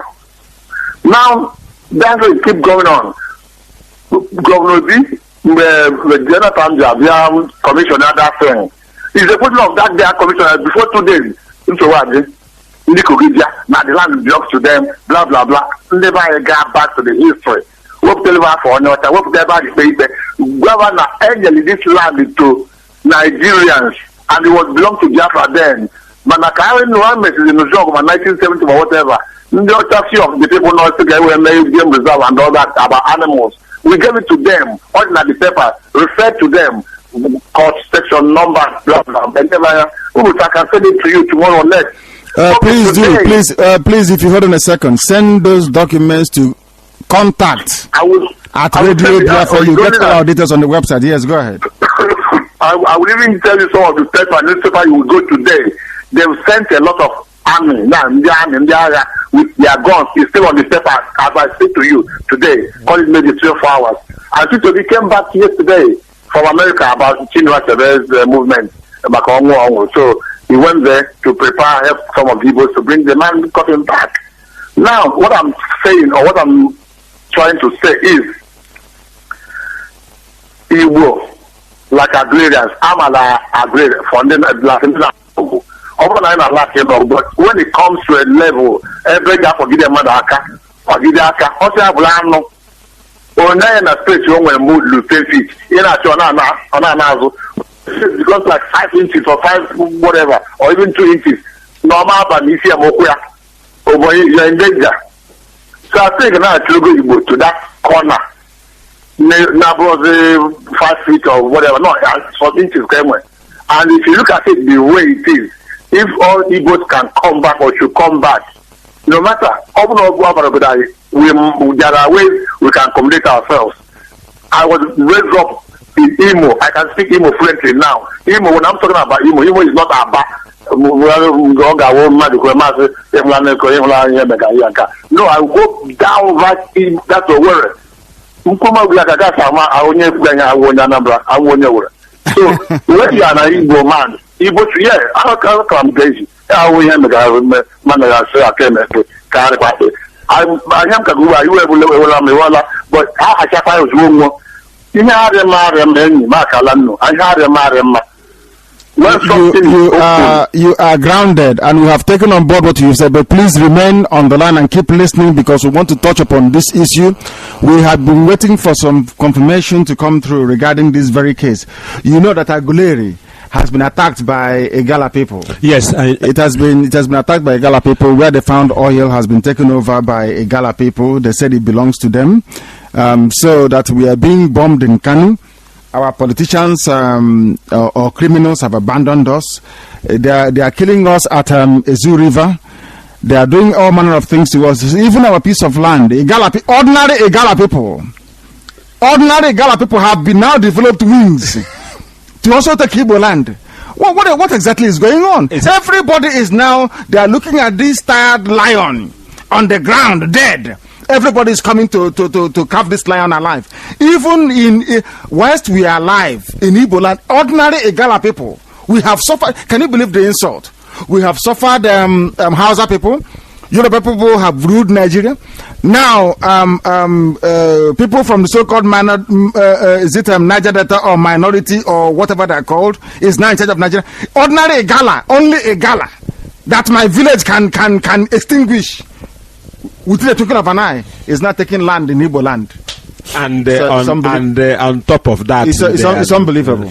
Yeah, Director, I was pursuing an argument about somebody who made a comment about the Igbos liking money before callers took over. Is it why Igala people are taking our land? I'll leave Igala business for Dr. Egemba. Let me pursue what I'm talking about. Are you taking a call or shall I carry on? Please carry on. Okay. But we're not taking a call from Nigeria today. Do you want us to take a call from that country?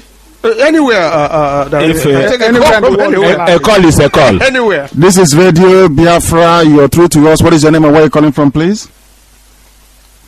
Yeah, you're surprised. I saw the number. I said I want to know who owns this number. This is anyway. It belongs to Biafra, so you're through to Radio Biafra in London. Okay, it's a foreign number, right?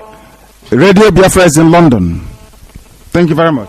Thank you. Yeah, so we'll Director, of course. Anyway, yeah. As I was saying, so I mentioned the name of all the Hausa Fulanis who've embezzled Nigerian money. There's never been an Igbo man who has been indicted for stealing money. Yet, when people are talking, they say Igbos love money. You know, the comment made by Gowan is an insult. Saying that if he knew that the Igbos love money, he wouldn't have started fighting Ojukwu. He would have bribed some few Igbos to fight against. That was an insult. However, now what brought about the problem of the Igbos came from Tafawa Balewa. When he says that the only way to deal with the Igbos is to starve them from eating. During Nigerian Biafran war, they blocked all avenues. Every nook and cranny is where the Biafrans could ever get food. And that is why we started suffering from Kwashiorkor. Somebody from Saitome called. This Saitome, Gabon, France are where our people were sent to in order to be killed.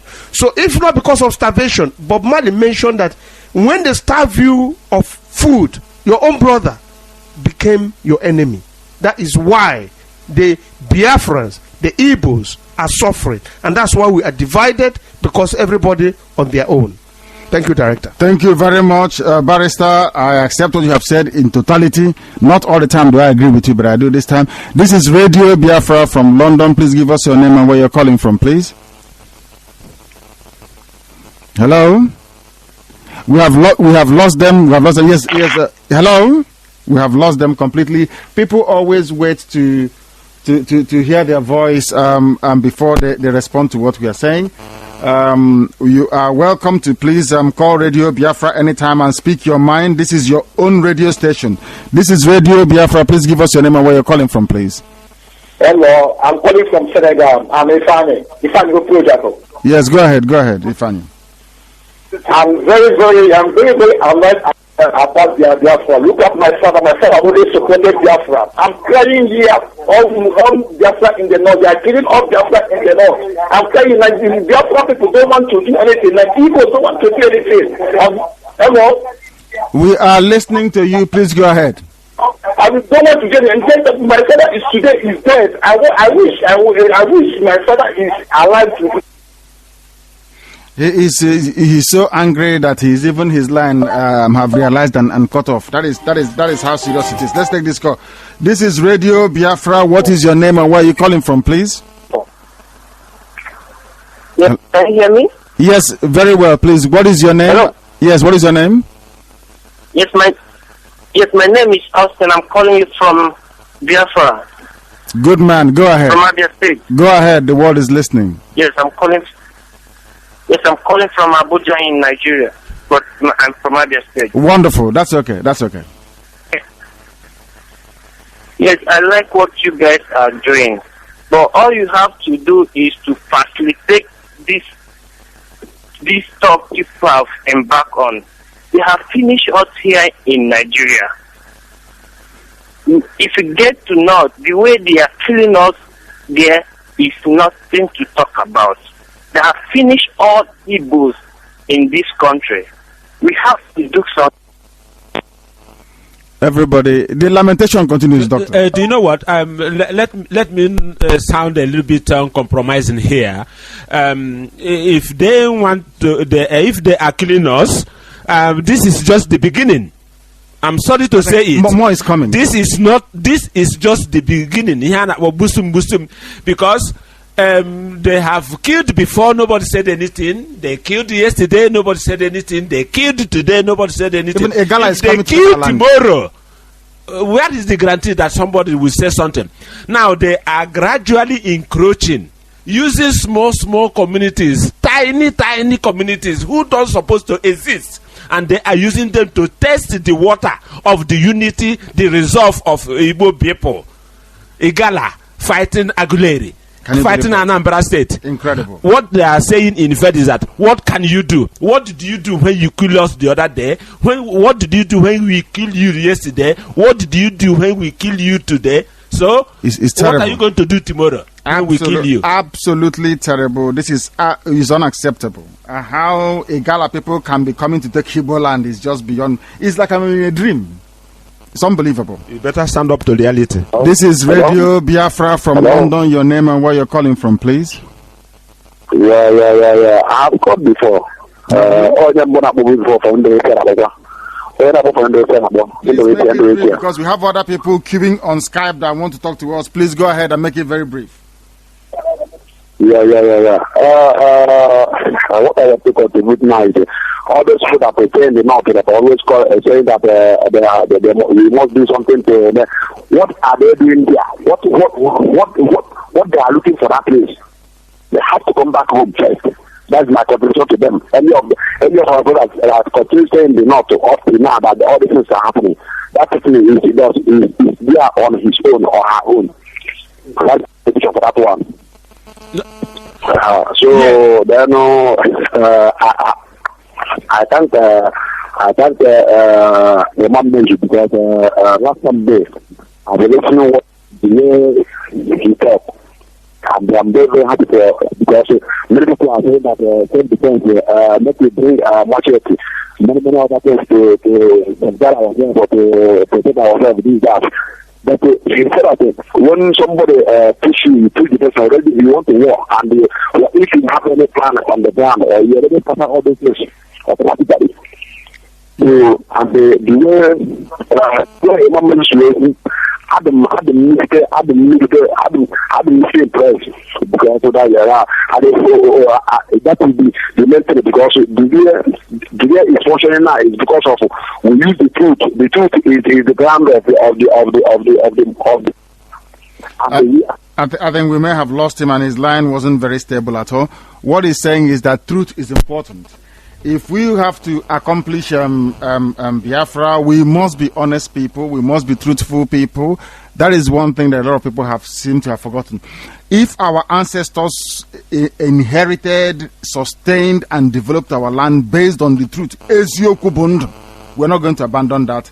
That is why Radio Biafra is successful doing what it is doing. This is Radio Biafra. Please give us your name and where you're calling from. Tochku from China.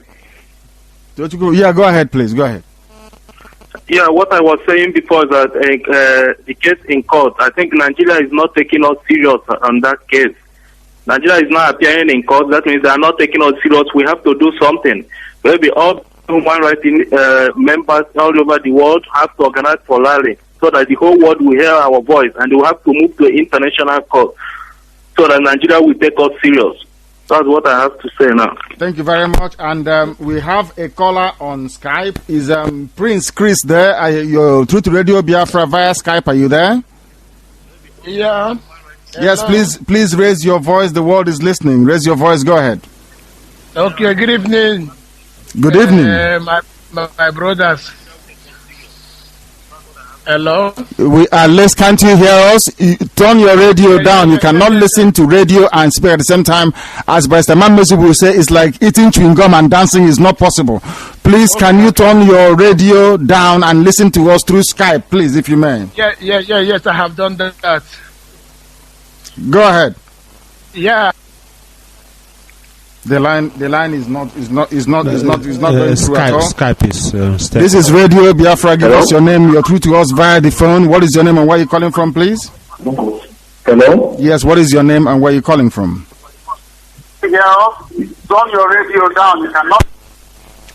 I think we are having the same problem when people call. Yes, big, please, Doctor, go ahead. Yes, as I was saying, it is important that our people know the battle we are on. For the fact that the Igbo people are being chased from left, right, and corner is the fact that the people who are supposed to stand for us are not doing so. Hence, Radio Biafra and Bile Human Rights Initiative is filling the vacuum. But all hope are not lost. Let's take the call. It's important. This is Radio Biafra. Give us your name and where you're calling from, please. Yeah, good evening. My name is Valentine Oswala. Calling from London. Valentine, good man, great man, one of the benefactors of Radio Biafra, one of the staunch supporters of Radio Biafra financially from the inception till this date.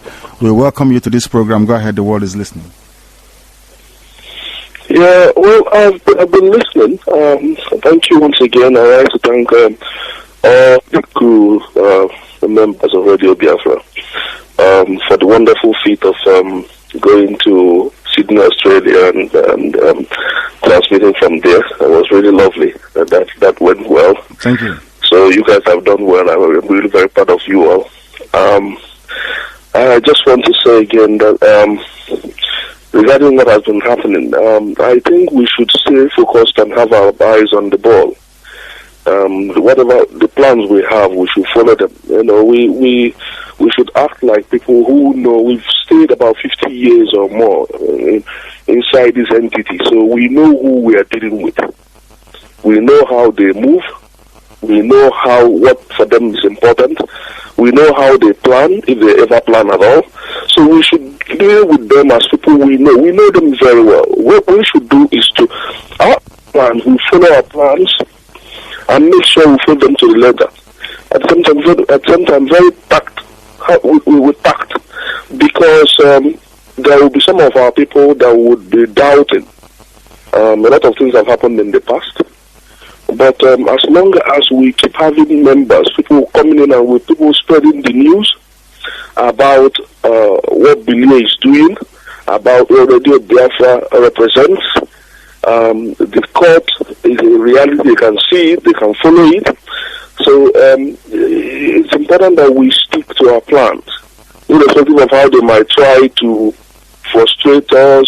It's their game. We've always known that. This is a country where someone who steals a loaf of bread may be set on fire, and somebody who steals 70 billion will be allowed to go free. And everybody will be jubilating when they are passing the road. This is the kind of country Nigeria is. So we know this. This is not a country where anybody should be expecting them to do anything wonderful. In the last 30, 40 years, nothing good has come out of Nigeria. Can anybody think of anything good that has come out of Nigeria in the last 30, 40 years? Nothing. Apart from embezzlement, they've turned that place into a banana republic. Now, we don't want to be part of the banana republic. Simple as ABC. We don't want to be part of it. We will keep on shouting and telling the world and spreading the news. You guys are doing a wonderful job. I just want to encourage you and encourage all friends, whether you are from the Igbo-speaking part, Idibio, Anang, Ebanki, Asaba, Idoma, every part of Biafra, every single part, just give your own contribution. Do something. Look at the face of your children and ask yourself, what future? Where would you want your children to live? We have to take our destiny in our own hands. We shouldn't be thinking God. God has given us everything He can give us. We need to now do something. We need to act so that our own kids will not have to live this horrible life that we have continued to endure under Nigeria. That's all I have to say. Thank you so much. Keep on with the good you guys are doing. Thank you so very much, Valentine Suavo. He is one of the contributors to Radio Biafra. Because of people like Valentine, Radio Biafra keeps broadcasting. Not like the other person that said we should stop asking for money, for funding. Is incredible, absolutely incredible. This is Radio Biafra. Give us your name and where you're calling from, please. Hello, I'm from Germany. My name is Godwin. Godwin from Germany. Go ahead. Yeah.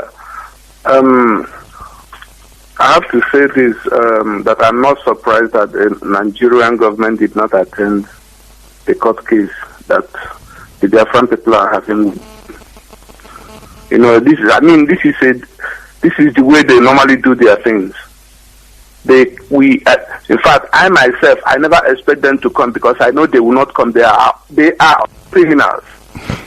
So what we have to do now is that we have to call all our senators our governors. Let them down the tools, come back home. If they don't want to come back home, because they are the people that is selling the Biafran people to the Nigerian government, then we will start from their village. We know their houses. We know their relations. I mean, if they don't want us to live in peace, then there are many ways people can do it. We can do it. We are not cowards. We know these people. We know them from A to Z. They are our brothers, but they sell their own brothers to Nigerian government, and every day they will be killing us without no good reason. So that is my take on that. Thank you very much. Your suggestion is wonderful, and I personally subscribe to it. I don't like violence myself, but I think it was the Bible, Brother, that said even heaven suffereth violence. Is that correct? Even the kingdom of God himself suffereth violence. Thank you, my brother. Thank you for calling. No, it's not me that said it's the Bible. No, it's the kingdom of God. Are you the kingdom of God? Anyway, you have spoken like a lawyer now. Yes, let me finish this, because our people are actually confused about this case we have with the Nigerians. It's not a child's play. The Nigerians can drag, they can play. This is court of law. It's not politics. Politics is completely divorced from law. Legal entity is not the same as politics. Nigeria can drag. You want to take a call? Yes, go ahead. It's important. We have a caller on Skype. Clifford Iran. Yes, that's correct. The world is listening. Please go ahead and make your point. Thank you, Nnamdi. My name is Clifford Iran. Like you said, I'm from Ndionyemo Biuguta in Imo State, but I live here in Houston. Go ahead. The world is listening. Go ahead. Yes, I have been following Radio Biafra London since June last year, and one of the things I picked out there was the comment by Mazi Ucheme, and that is what I want to re-emphasize this night. Please, all you crew members of Radio Biafra London, please keep saying this message. Let our people leave the North. Yes. Please let them leave the North. We have a proverb in Igbo that says, that is correct. As I am here, we have a lake in Uguta called Uguta Lake, and that was the Biafran naval headquarters. That is during correct. the war. Yes. Now, that Uguta Lake cannot swallow me as I am here now in Houston. It is practically impossible. When we laugh, they complain. They say we are laughing. Thank you. Go ahead. Yes, just like Abiola said, you cannot shave a man's head in his absence. I cannot, I'm actually calling you now from my office here in Houston. I cannot bring out a shaving stick and start shaving Nnamdi Kanu's head here. It's impossible. Our head is already shaved. Online, you can. So, the point I'm making is that, let them come home. Let them come home. My father was part of the war. He is now at the Ndionyimobi in Uguta local government area. There is no way he would have been killed in Kano by that bomb. It's impossible. That is correct. Absolutely correct, yes. So that is my point. And people are saying, sorry, I'm not taking much time. But No, go ahead. That's what you're saying. Yes, we own this station. Yes, people are saying, where do we go? I have a co-in-law. I married from Olo, where you have Bishop Shanahan College. Yes. That's where my wife comes from. My co-in-law is from Enugu State. And he married from my wife's family, and they were living in Maiduguri. The wife was the management staff with Coca-Cola in Maiduguri. But right now, they are right there at Olo, and the man is doing fine. When this commotion started, he moved his family, he came back. He didn't even stay in Enugu State where he comes from. He's staying right there in Olo, doing his business, and the wife is doing commercial catering right there in Olo, cooking for people in wedding and churches and other things. And they've not been bombed. They have not been bombed. They have not been bombed. You can't shave his head when he's not there. Absolutely. You are correct. It is something we'll keep revisiting. We are very grateful for your call, my brother, and keep listening to Radio Biafra and keep supporting Radio Biafra. It's very, very important. This is Radio Biafra broadcasting from London. Your name and where you're calling from, please.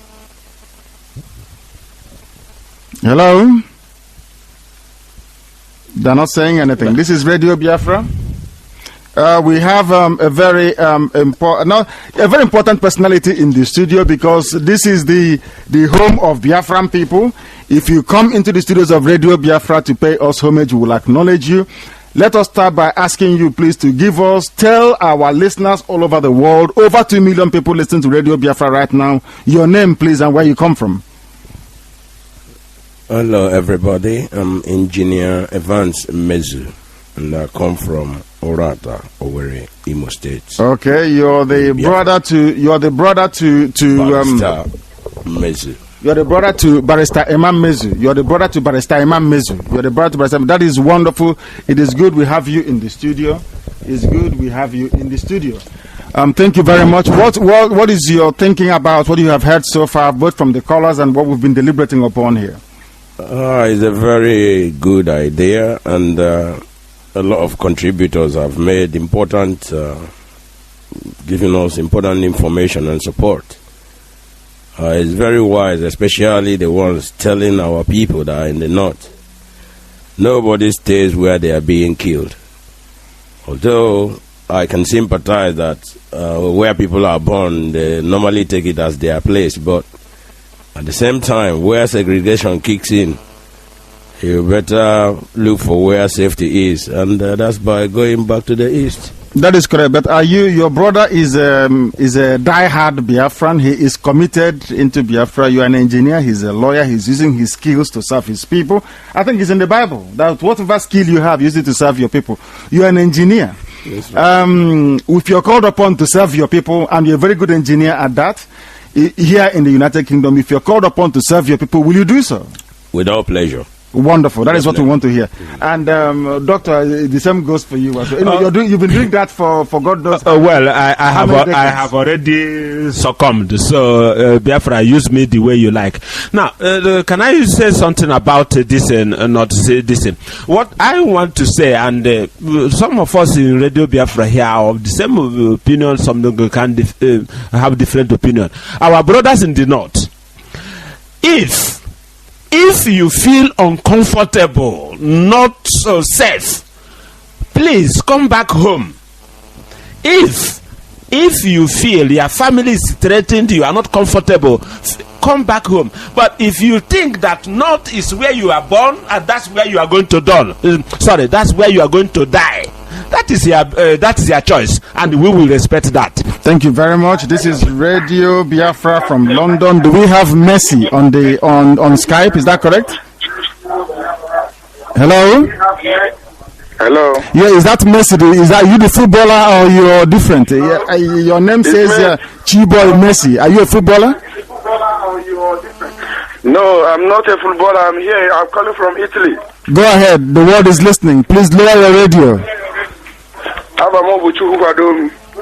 Wonderful. Go ahead.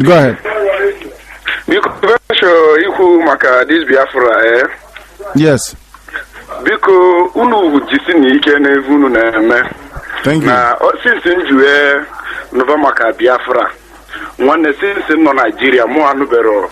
Ma people akọwatarolu mu iwe Biafra bu. Okwiwata. Yes. So oge mbataze Italy. Kama senior brother na agwa mekwa iwe Biafra bu. So when I hear that, I went to YouTube and listen what Biafra is talking about. I listen what is happening. I see that is truth. You understand? Yes. So keep on doing it. Even Igbo I am more anywhere. I had a call lever. Neve, I omena nine suebolo. And the Yoruba na agwa mumuva na even Pavabu, na even Navabu, na even Kevabu. But in the Wadi agwa Mpava, Mumuva, na even Biafrabu, na Bundi wood, na I suppose they don't also Obudine. I eat me Tendi, and actually go Yivo, which is very bad. I know a Buibu, I want to meet his name in Nigeria. It's then a Lagos, Jena North, in the Alugasi, even in the name in Nigeria, Bundibu. Because you can even name I like it, but if I knew even the Kubu, if I name in reality, just a boot here, came here, not them like that. Thank you very much, and God bless you. That was our brother who called from Italy. And we have another caller. Please, Barrister, don't be offended. Obinna Timothy is on Skype, and the world is listening. Go ahead, please. Obinna Timothy, are you there? Yes, I'm calling from Senegal. Raise your own volume is very low. We cannot get your volume. Your volume is extremely low. Can you raise the volume of your microphone on Skype, please? Yes, I have done that. My name is Timothy Obinna Oniwo. Timothy, where are you calling from? From Senegal, Dakar. Oh, go ahead. I'm very happy to hear you people today because I've been calling since quite a long time. Actually, for the court that you people went to today, Nigerian people did not appear in the court. I was so much angry. Why are they dodging to go? Why are they dodging to appear in the court, which they're supposed to come and face it? Because I know, from my own understanding. Hello. We are listening. We don't interrupt people. We don't interrupt anybody. You keep going. Go ahead. Okay, because I know that if they appear in the court, I know that all these things will sort out once, because I believe the God I serve, and I believe with the God that the way I'm seeing things right now, because I'm not happy with what they do with our people in the judge. My brother have left that place because of their problem. Even he leave his house there. Yes, my own brother died. He was buried yesterday. Ikechukwu died. He was buried. I have his picture and I'll post it on Facebook after this program to show the world the type of pain that we are going through in that hopeless zoo called Nigeria. Nigeria is a zoo where you have animals. Thank you very much for calling. Everybody is upset. Everybody is angry. We are very grateful for your call. Yes, Barrister, go ahead and make it because we are owing them 30 minutes. I know. That's why they're queuing. I know. Director, let me make it quite clear once again, that Nigerians government could be playing for time, but we, the Biafrans, we are not playing for time. Of course, nobody should expect any expediency from the Nigerian government. They don't want you to go because they're enjoying your oil. So everybody should exercise patience. We are not here to run a running course. Nigeria would delay. Remember, because the reason why I say remember, every Biafran, this is why we are so lucky and happy. We don't want to be converted into Islam. Everybody from the eastern state, we are all Christians. Therefore, we all know the Bible. Let my people go. The Pharaoh man refused. The Nigerians will not let you go easily, but we will be gone. Amen. Go ahead, Director. Amen. This is Radio Biafra. Are you on Skype? Hello. Hello. Yeah, please. Yeah, good evening. The world is listening. Go ahead and give us your name and where you're calling from, please. They have gone. Doctor, let me take this call and then you can speak. This is Radio Biafra. Are you there? Hello? We've lost them. Please, Doctor, go ahead. Yes, I want to add to what Barrister said. Nigeria may feel that they hold yam, like, the Igbo proverb says that when someone is holding yam and holding knife, they will slice it the way they please. Now, Nigeria may seem to be holding knife and yam, and they are slicing it the way they feel. That's good for now, but it is not going to be like that forever. So our people, you are wherever you are wherever you are today as a result of this what happened today in Owerri High Court. We are also very, very angry about it, but we have to exercise a little bit of a patience. Let us play it according to their rule. Remember, this is Nigerian court. People are saying, what on earth are you doing in Nigerian court in the first place? We are still under Nigerian territory, under Nigerian rule, under Nigerian law. Until such a time, we will extricate ourselves with their help. Not verbal help, with tangible, material, financial help. We will extricate ourselves from Nigeria. Until such a time, Nigeria will continue to play cat and mouse game with us. Until such a time, they will run out of luck, and the Biafran people will submerge with the help of you listening and the international community. Remember, This case is still within Nigeria. It hasn't gone out. We want to follow Nigerian law, follow the due process, play according to their rule. When they have failed, and the world will see and witness, and it is documented that they have failed, then when we go to the next step, they will not bounce us back. If we move faster than necessary now and move forward without what's the word here? Without exhausting all the internal Nigerian legal judicial process, we will be bounced back. So please exercise patience and let us follow this process, and we will emerge victorious at the end. Thank you very much. Yes, Barrister, what do you want to add? Well, I thought that you were trying to take a call. No, go ahead. All right. If you're not trying to take a call, what I'm trying to say I'm always taking calls. No, of course, as usual. I mean, because once you say order, I will stop. Absolutely. Yes. Go ahead. So, obviously, as I was saying, and one of our brothers who called commented, what we are doing is fine. But what we are doing, we are not looking for fineness. What we are looking for is to achieve Biafra that existed 400 years before Nigeria was created. You see, if somebody joining Radio Biafra, they might think that we are just cracking jokes here. Biafra existed before Nigeria. It's like asking your senior brother, how old are you? Your senior brother is older than you. Have you got the authority to ask your senior brother how old are you? He was even there when you were born. Thank you. I anchor my ship. Thank you very much. This is Radio Biafra. We have a caller on the phone. What is your name and where are you calling from? Yes, go ahead. The line is not very clear at all. Please, if you're just joining us, that this is Radio Biafra.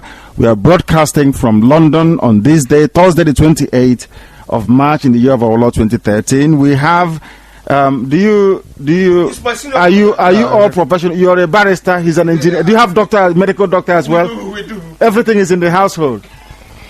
The Mezu family is absolutely complete, and we are grateful to have them serving Biafra in truth and honesty.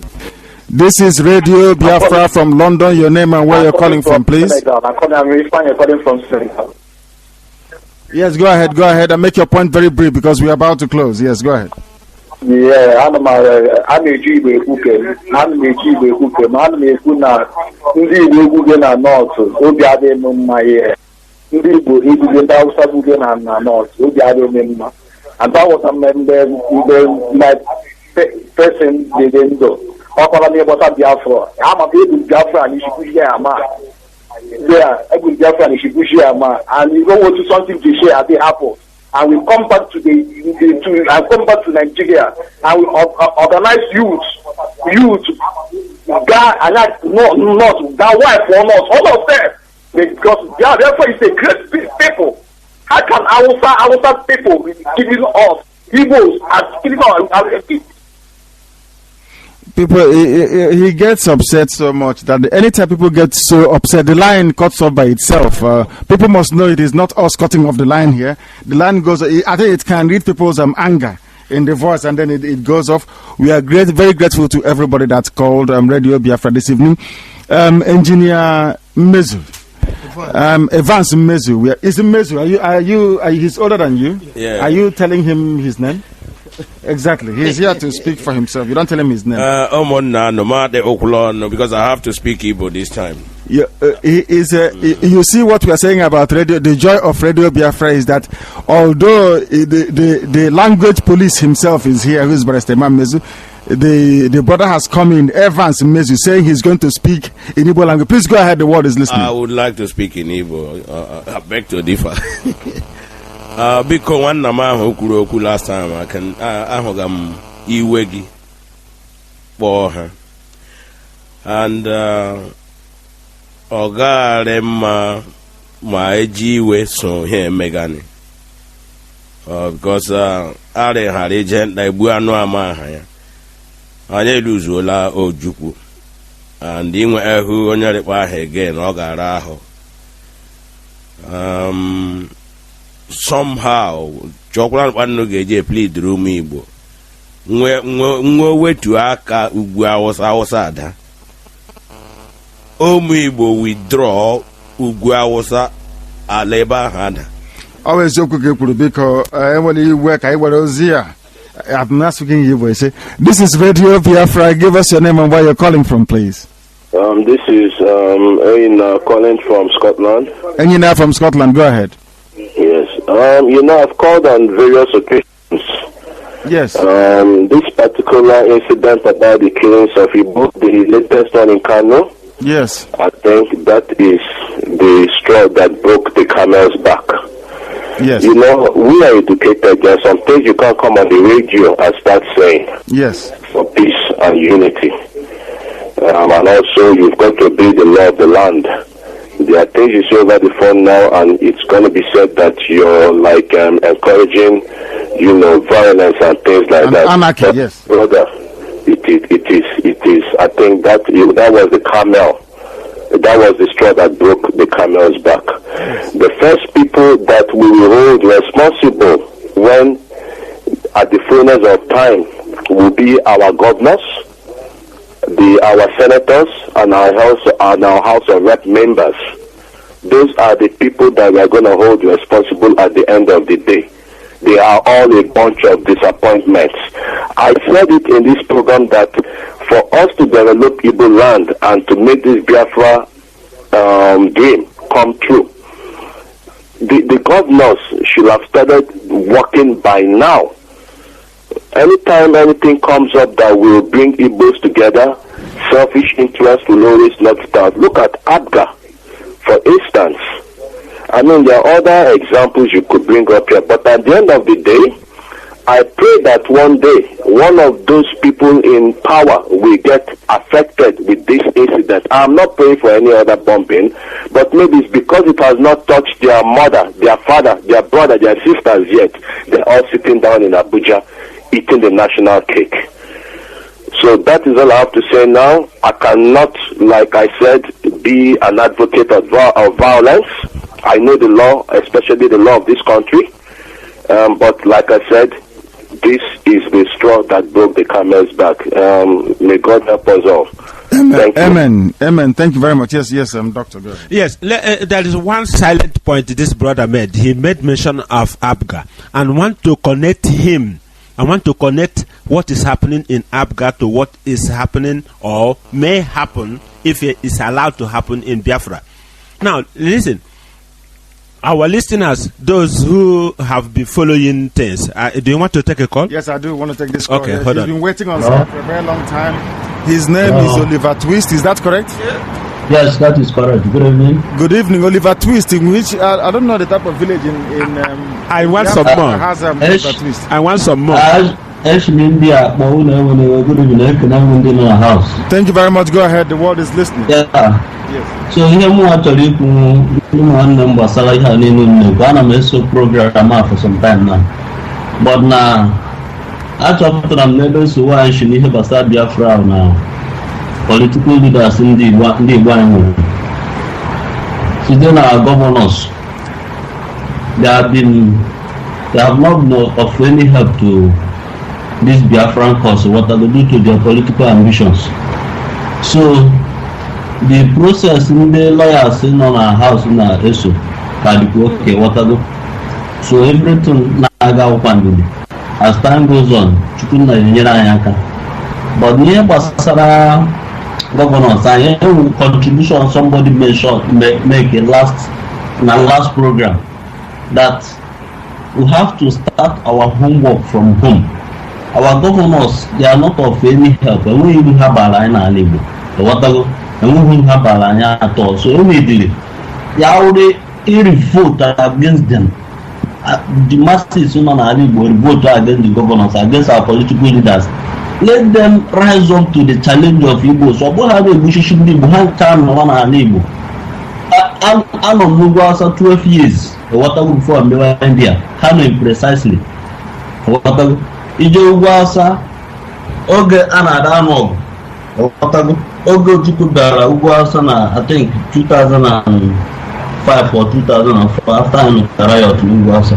Ojukwu bịara sign that onye Hausa bịara shade gị ma gụọra kama kwata ọrịa watago otu ọnụ oshimege gị mekwata watago na anyị atụkwa n'ụjọ anyị pik courage watago oge ahụ suru that very month onye ọ na-apụta ihu ọgụ watago anyị divide Biafra and the Galadima ndị Hausa na the other side anyị nwa na the other side awa na-egbu ndị Igbo anyị na-egbu ha watago na Ojukwu anọzie mgbe ọzọ onye nọ there to stand for us, to speak for us. The only person who told me na ọrụ ndị Igbo Peter Ọjụjọ Kalụ but the onye kwere ya n'azụ ndị ọzọ niile na-achọ Rochas na ndị otu ha na-achọ ebe ha na-agba isi ebe ha na-agbajere ndị North ka achọwa vice president na ministerial post na ndị ọzọ. They are not of any help. So ihe mụnwa na-arịọ biko these people problem anyị nwere biko ka ha mara ihe anyị eme ha n'ala Igbo and those are political leaders. Thank you. Thank you very much. Thank you very, very much for calling. Yes, Pastor, go ahead. Yeah, I want to respond quickly, not because I want to answer him, but I want to let our audience, in fact, know exactly what he was talking about, and also to say also what my own brother, my senior brother, was talking about. As you always call me, the language policeman. Because if I am the language policeman and my brother is speaking Igbo, and of course you could crucify me for that. My brother... No, I won't. I will support him. But go ahead. Yes. But I won't. My brother is actually saying that everybody who is in the northern side, who is in the northern land of Nigeria, should come home. Because if where you are not wanted, you should make your way home. That was actually what my brother, Engineer Evans Mazi, was saying. Now, this last caller was saying that when Ojukwu was alive, Ojukwu was saying that if a war was brought before you at your doorstep, somebody slap you, you should slap back.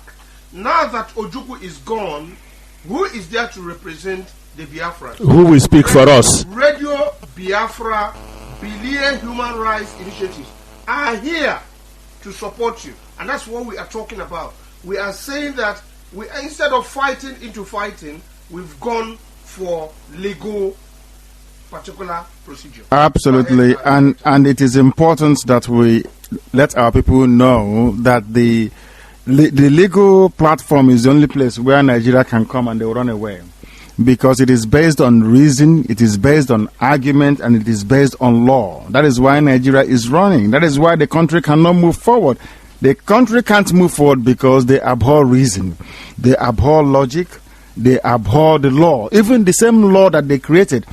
We must remind our listeners that the case we took to Nigerian court is based on Nigerian own constitution.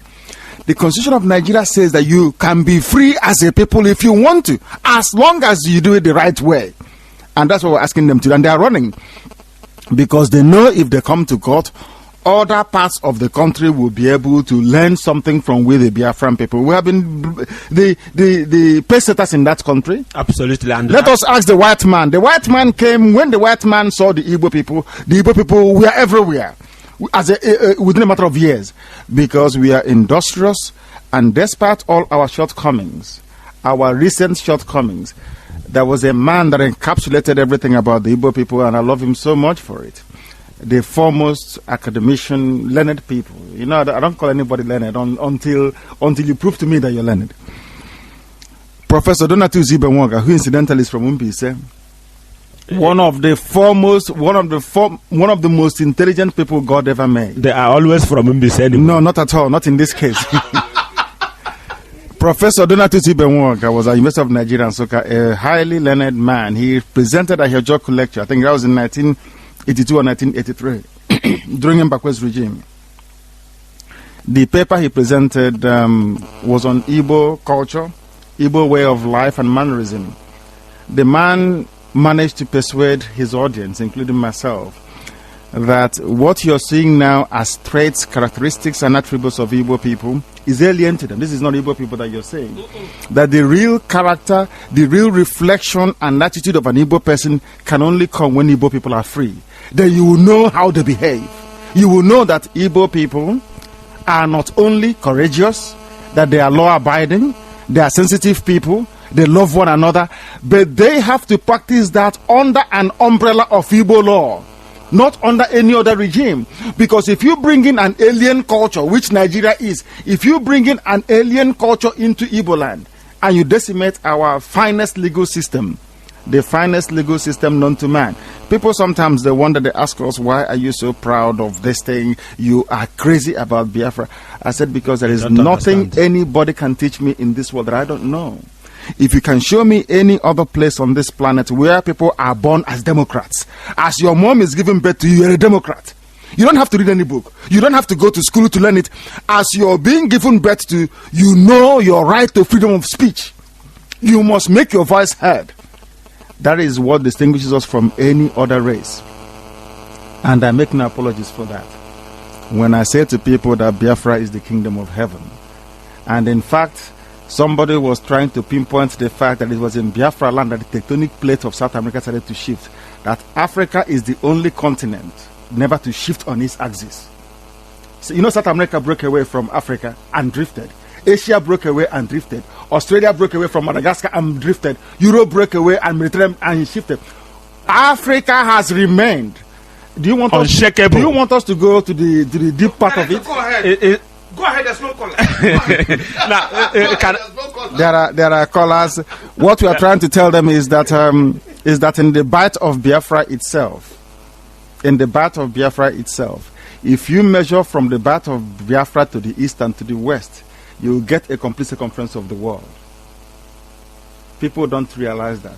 That is why even Rastafarians in Jamaica is telling you that the Biafran people are the direct lineage to God himself. That is why the world doesn't want us to emerge. But this is the secret we are keeping until Biafra comes. And we will build a civilization that the white man will look at and say, I never knew this type of people ever existed. If you can show me any other place on this planet where people are born engineers, because Mazi started practicing engineering before going to school. He started destroying electric bulbs and fixing it back together. If you can show me any other... He is an Igbo. He's a Biafran. I am not only a Biafran. I am an Igbo. I wasn't born with pure water. I used to drink Iyokata. There's a stream where I come from. Miriyala. We call it Miriyala Nimbis. That is the water I was raised with. Yes, Miriyala. I ate Oha, I ate Untoropa, I ate Ogo from the bosom of the land. It wasn't transported from Onitsha to Lagos or from Kaduna to Kaduna, because before it gets there, it will die on the way. I'll eat it fresh. That is why I'm very proud of who I am. Yes. Can I concur one thing, Nnamdi? And incidentally, it is some of this knowledge you can gain from Radio Biafra. And this is the power of media. Now, I am quite sure that some of our listeners today, those who have been listening to us from 1979, then we have break and so on and so forth. I'm quite sure that they are picking something new every day. Please keep on listening. There is a lot more to learn. Now, back to the issue we are discussing and some other issues. It is very, very important that we support Radio Biafra. If you like, let me be the support policeman here. Barrister Mazi may be the language policeman. Let me be the support policeman. Now, so what I want trying to say is, in terms of support, there's a call coming. Let's take it. This is Radio Biafra. Please give the world your name and where you're calling from. The police have spoken again. They say we can continue. We cannot close the program tonight until they say so. Please go ahead and give us your name and where you're calling from. That's good. This is Modestus again. Yes, Modestus. Go ahead. Yeah, I'm calling to make a suggestion because we know that we have our people who are not representing us well in government, but still they know that they are Igbos. Whether they are doing what they should do or they are not. Sometimes in the Igbo language we say some things will tell you that they have all you can think of when talking about children. They have the ones that can read, they have the ones that can write, they have the ones that whatever you need in their family, you will have it, and we boast of it. And many times in this situation, we still have good people in that government, but because they are in a cage which they cannot do anything, they stay quiet. You see, sometimes these people might be used in the future. They might be very, very helpful to us.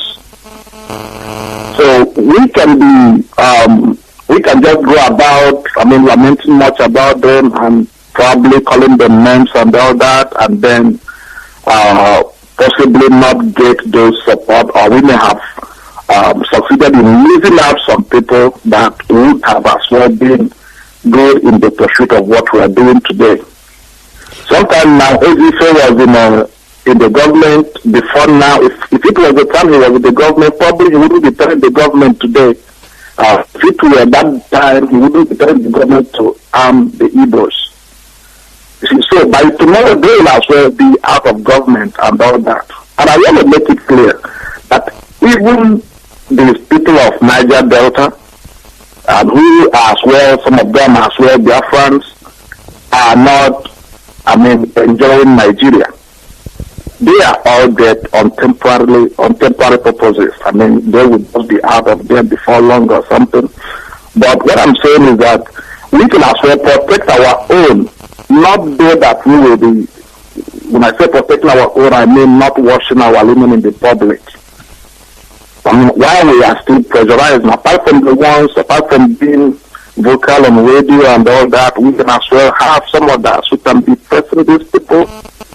Telling them, because I know that some weeks ago I learned that I don't know the market in Lagos that they said Fashola closed before the governor of Kano State wanted to close some part of Southern Jori market and all that. And I'm like, we have good lands in Igbo land. Assuming our governors can come together, at least we had Niger Sen in the olden days that was done by Southeastern governors. If our governors can come together, build a big market, modern market that can accommodate villages around, like city, build a modern city. Just for us. If those markets in Lagos, those markets in Kano, if all of them come down to east, if the Easterners who are there, who are being pressed one way or the other, see that they have a reason, they have a place they can go. Even if they have like billions of naira investment in Lagos or in northern Nigeria, they can as well bring some millions down the east. Thank you very much, my brother. I'm afraid we may have to cut you short. The reason being that other people are queuing and we need to respond to what you've just said. Let us speak one or two things that you've mentioned. There's always this saying that never wash your dirty linen in the public. People always say that. And we used to have Radio Biafra presenter who is on sabbatical for the time being, Tabu Mazi, who said if you wash your linen in private and it's not clean, and when you wash it in public it becomes clean, it's better to wash it in the public because the objective is for the linen to be clean. You are in the United States of America, you're in Oklahoma. Why is it that in this country that you are in, arguably the most powerful, the most civilized on the face of the earth right now, why do they hold congressional hearings in public? Why was it when President Clinton was indicted, it was done publicly? Why is it when Oliver North was tried, it was done publicly? Why did they impeach President Nixon? Because they understand what Igbos used to do thousands of years ago. Let me tell you something. This is why we said that for you to become a new Biafra, you need to be initiated into it, so that people can understand what it means to be an Igbo person, what it means to be an Ibibio, Efik, and all the rest of it. In Igbo land in those days, when you steal, you know what they do to you? You'll be paraded in the public, you'll be stripped naked and paraded in the public as a rogue. To serve as a deterrent. If you continue to condone evil, evil can never go. People, these so-called politicians are destroying us in front of our eyes. They are not concerned about washing their dirty linen in the public. And they are betraying us. And our children are dying, our sons are dying. and every day we wake up to misery, to pain, anguish, and destitution in Biafra land. And you're telling me we cannot wash our linen in the public? We will wash it even in the marketplace if he's going to get the linen clean. Thank you very much for calling, and God bless you. And that is a fact. As I only have to concur that if we have to wash our dirty linen in a corn harbor or in a Rembise for it to be clean, so be it. So we are not going to be afraid of that. So our politicians has failed us. If exposing them will make them better, so be it. But there is no guarantee. Nothing has shown us that they can be turned a new leaf, they can be clean. So we will continue to. But there was a brother that phoned in a while ago that said that the best thing to do is to recall them. We voted them into power. The constituents can sit around both senatorial and House of Reps and say, our people are dying. Power belongs to the people. We are recalling you. If you refuse to come back home, then we disown you. You're no longer representing us. So we need to be able to utilize the constitutional powers that is contained within Nigeria at the moment. Yes, within, and unfortunately, it exists theoretically within or in the Nigerian constitution. Practically, it is impossible. Nothing is impossible at Radio Biafra. This is Radio Biafra from London. Your name and where you're calling from, please. Hello? We can't hear you. Are you on the phone? Is the caller on the phone? Don't be afraid. I think they have gone. Nothing is impossible at Radio Biafra. We do everything here humanly possible to make things happen. We have an engineer here who can concur that everything mathematically dreamt of by man or woman is achievable. Is that correct? That is the same thing I'm saying. Nothing is practically undoable.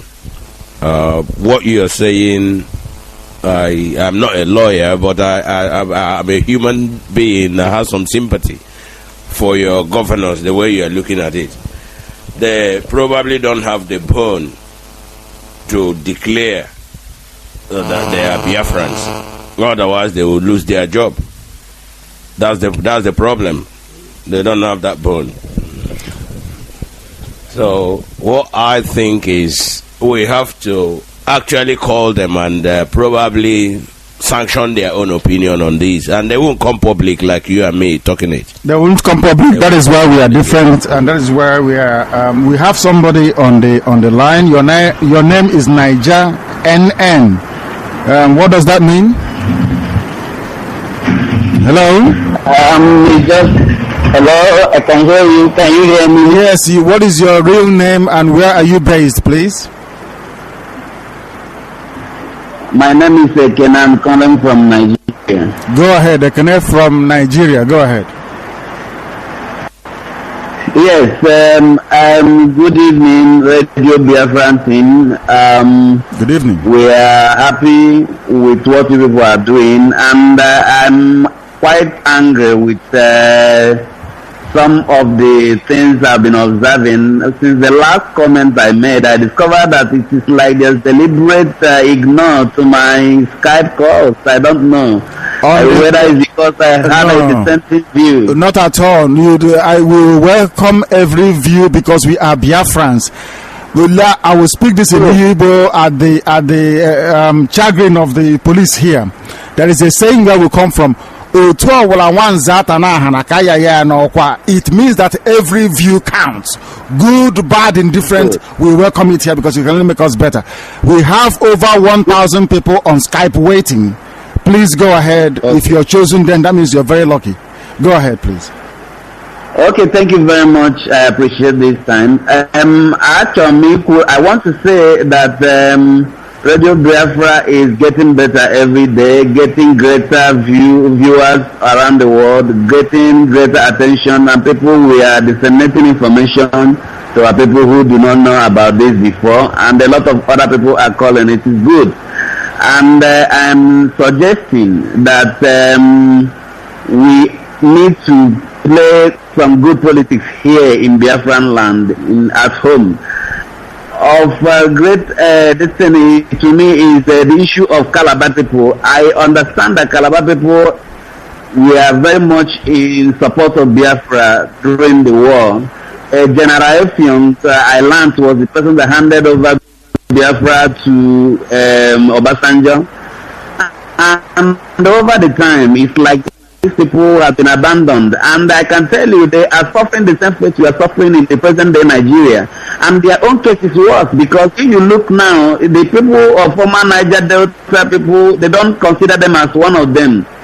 If you look at some of the things that have been happening to them, you find out that they are even worse than us. They ceded part of their territory, Bakassi, to Cameroon, and nobody talks for them. I didn't hear the voice of our people. I didn't hear the voice of Biafrans. I didn't hear the voice of former Eastern region.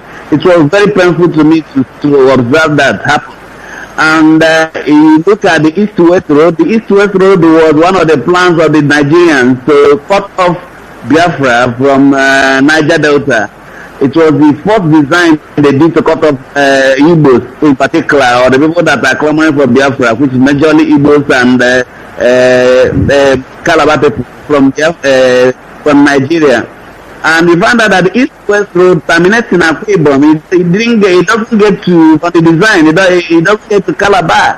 And now the people are looking at it, it's like they are losing from two fronts. The people they counted as their brother, the Igbos are not considering them.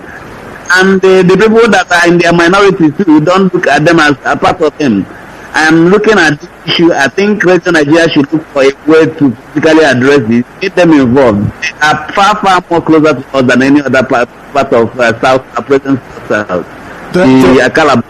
Of course, they are our people, and thank you very, very much. They are called the Kwaibos. This is something that a lot of people don't understand. We've said it here before. Where I come from, we have a conquer. We derived it from these people because we are one. Where we come from, we have Obasi, Chineken and Kenonigwe. Where they come from, it is called Obasi as well.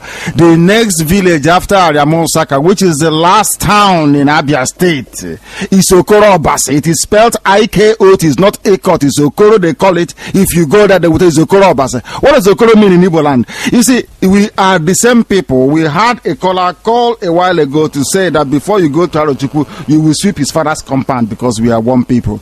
It is the enemies that are dividing us. They will come and they tell you that Ichekebe is different from Wawa, that Imo is different from Anambra State. That was why, who was that lady? Was it something Patsy? Was it Patsy or Basi that sang the Anambra Nimo woman? To remind us when the houses, Emily, when the houses were even trying to divide us even further. Ebema, they carved up into three. There is Ebema in Delta, Ebema in Imo State, Ebema in River State is not the truth, for goodness sake. Obibo, the heart of Igbo land itself is in River State. It is called, even before it was called Port Harcourt, the name is Igwe Ocha. Igwe Ocha, because of the white sand. That is the name of Port Harcourt. But all these things have been turned upside down. But as the Bible said, in the Exodus, it says when the time comes, according to the prophets then, that the good Lord himself will gather his children from all the corners of the earth and bring them down to the land he chose for them. It is going to happen. Do not forget that the house of Israel divided into two, Judah in the north and Israel in the south. But today they are all one with 33 political parties. And we are going to be one, even if we are going to have 1 million political parties, but we will be one. Yes. Director, you're sounding like a Jewish man. Yeah, I'm there's some element of Jewishness in him anyway. I'm trying to correct that the Calabar, the Akwa Ibom is called Obasi, Abasi. The difference is A. They call it Abasi. We call Obasi. But they're all the same. So, in reality, we are all the same people. So how about Kanu and Kalo? And Okoro. You can remember. Barrister, you cannot differentiate that, can you? Doctor, 1 second, sir. You know, because we are talking about things fall apart. Chinua Achebe, who died, is it yesterday or day before yesterday? It's 2 days ago, 3 days ago actually. Now, this guy brought all cultures together. The Akwa Ibom, the Calabar, the Igbo. Now, Doctor, you yourself know as somebody who studied in Russia, and you know that the Kremlins, they are very good with the history. And what I'm trying to say now, which of course you know very well, is that things do change with time. The director just said now that Port Harcourt, we all know, was Igbocha. Now, Igbocha being the white the white land sand, of the white man. No, it is the land of the white sand. Is the beaches the white sand? That is what is the Igbocha. That's correct. It was changed to Port Harcourt. That is correct. Yes. And what we know as Obibo has been changed to Oyimbo. Onyibo. Is it Oyimbo? Oyimbo. O-Y-I-N-G-B-O. So, and what does the heart mean in a body? Is the heart? It is the skull. Yes. So, is Obibo is the heartland of Igbo, just like the Imo State. Central. In particular, Owerri is known as the heartland of Igbo. Director, being our director, you are full of education, wealth, and knowledge. Thank you, because I was born in Igbo land. Where was I born? Are you taking me now like Awusa. You see this director? Awusa. One time you tell me where I was. I remember when we were at kindergarten in those days. If you speak Igbo language, they will flog you. You see, that's where our problem started from. Absolutely. If you speak Igbo language, they will say they will flog you. I went to Government College Umuahe, where from as an onion, as you go through the gates, that's what they call you, an onion, because you're in class 1. As you come in class 1, that day you jettison Igbo language until the day you leave Government College Umuahe, which is where Chinua Achebe went to school. Anyway, there's something about my school that makes us very special people. But I won't go into that for now. It's for another day. So, if you grow up with a culture that says that speaking Igbo language is bad for you from kindergarten, not nursery school, I didn't go to nursery, it was kindergarten. From kindergarten to primary school, to secondary school, and to university, all you were indoctrinated to speak was English language. You develop a kind of resentment for your language. That is why you can't. I'm convinced that almost all of us here, none of you spoke to your wives in Igbo language to propose. It was in English. Will you marry me? Cotton, eh? No. It was in English language. Nobody actually knelt down and proposed in Igbo language. It was in English. Because, as somebody would say in those days, if you speak Igbo, you cannot get a decent girl. It's for village people. When you denigrate what you have, when you jettison what you have, when you abandon what you have, the consequence is that nobody will value that thing that you have. Well, what's it saying? Isn't it? Absolutely. We cannot abandon we are going to bring an Igbo-only version of Radio Biafra very soon. When Radio Biafra makes it on the airwaves back in Biafra land on FM. We are very grateful. If we allow Barrister Mazi, we will be here till tomorrow morning. But before we close, please, because we are coming to an end now. I want to please, please. I want to throw a challenge. Listeners all over the world, I want to throw this challenge. If you want an all Igbo language program, I want someone to come up and sponsor. Say, listen, today I am sponsoring an all Igbo language program. I am sponsoring it. So, do you like to? Do you want us to speak an Igbo?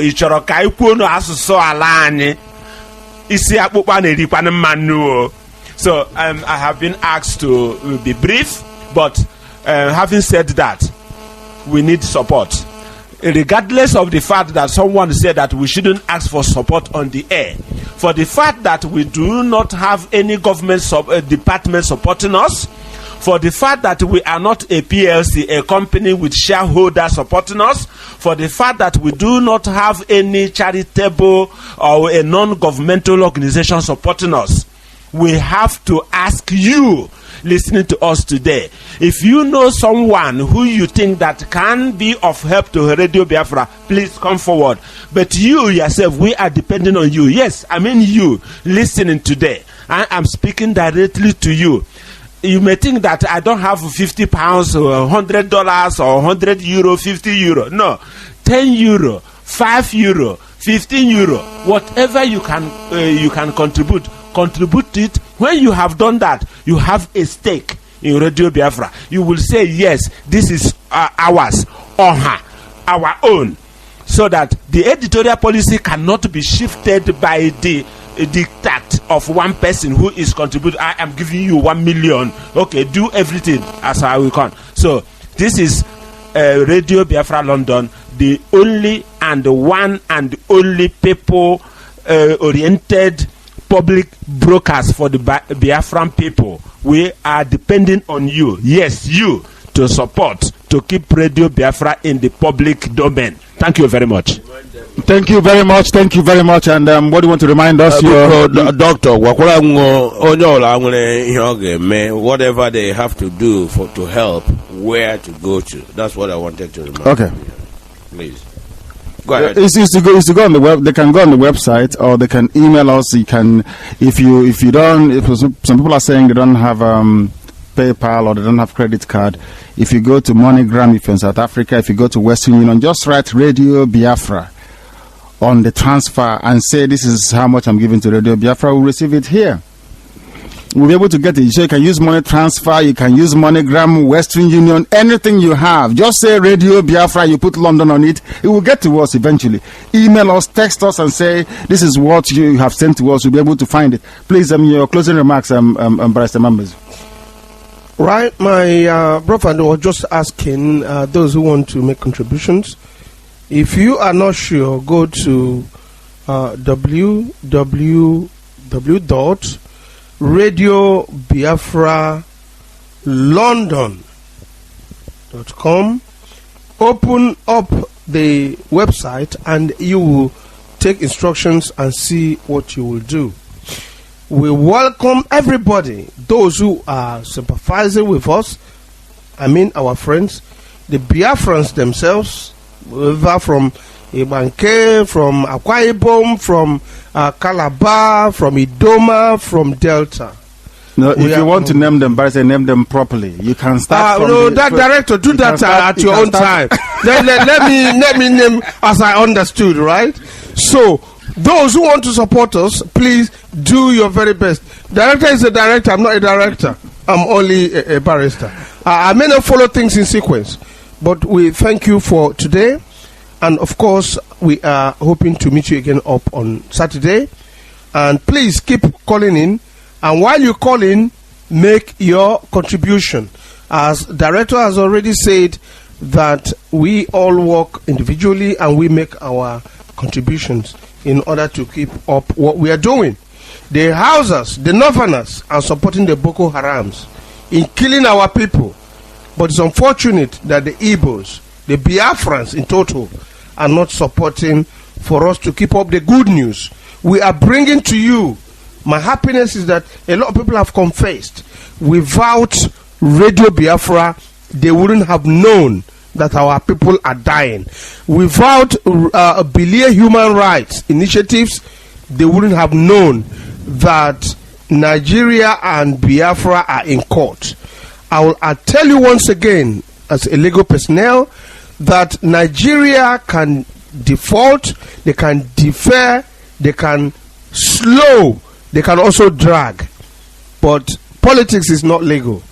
Legal, there is an answer we quote in Equity and Justice. When equity and justice meet, justice will always take place ahead of equity. Good night, everybody. Long live Biafrans. Thank you. Thank you very much. And Doctor, please. Our fellow listeners, I have to repeat here again that Barrister Mazi have said what he said, and I just want to concur that if you support Biafra, you support Belia Human Rights Initiative, you want Biafra today, tomorrow, that is all well and good. But how do we get there? Without your support, yes, without your support.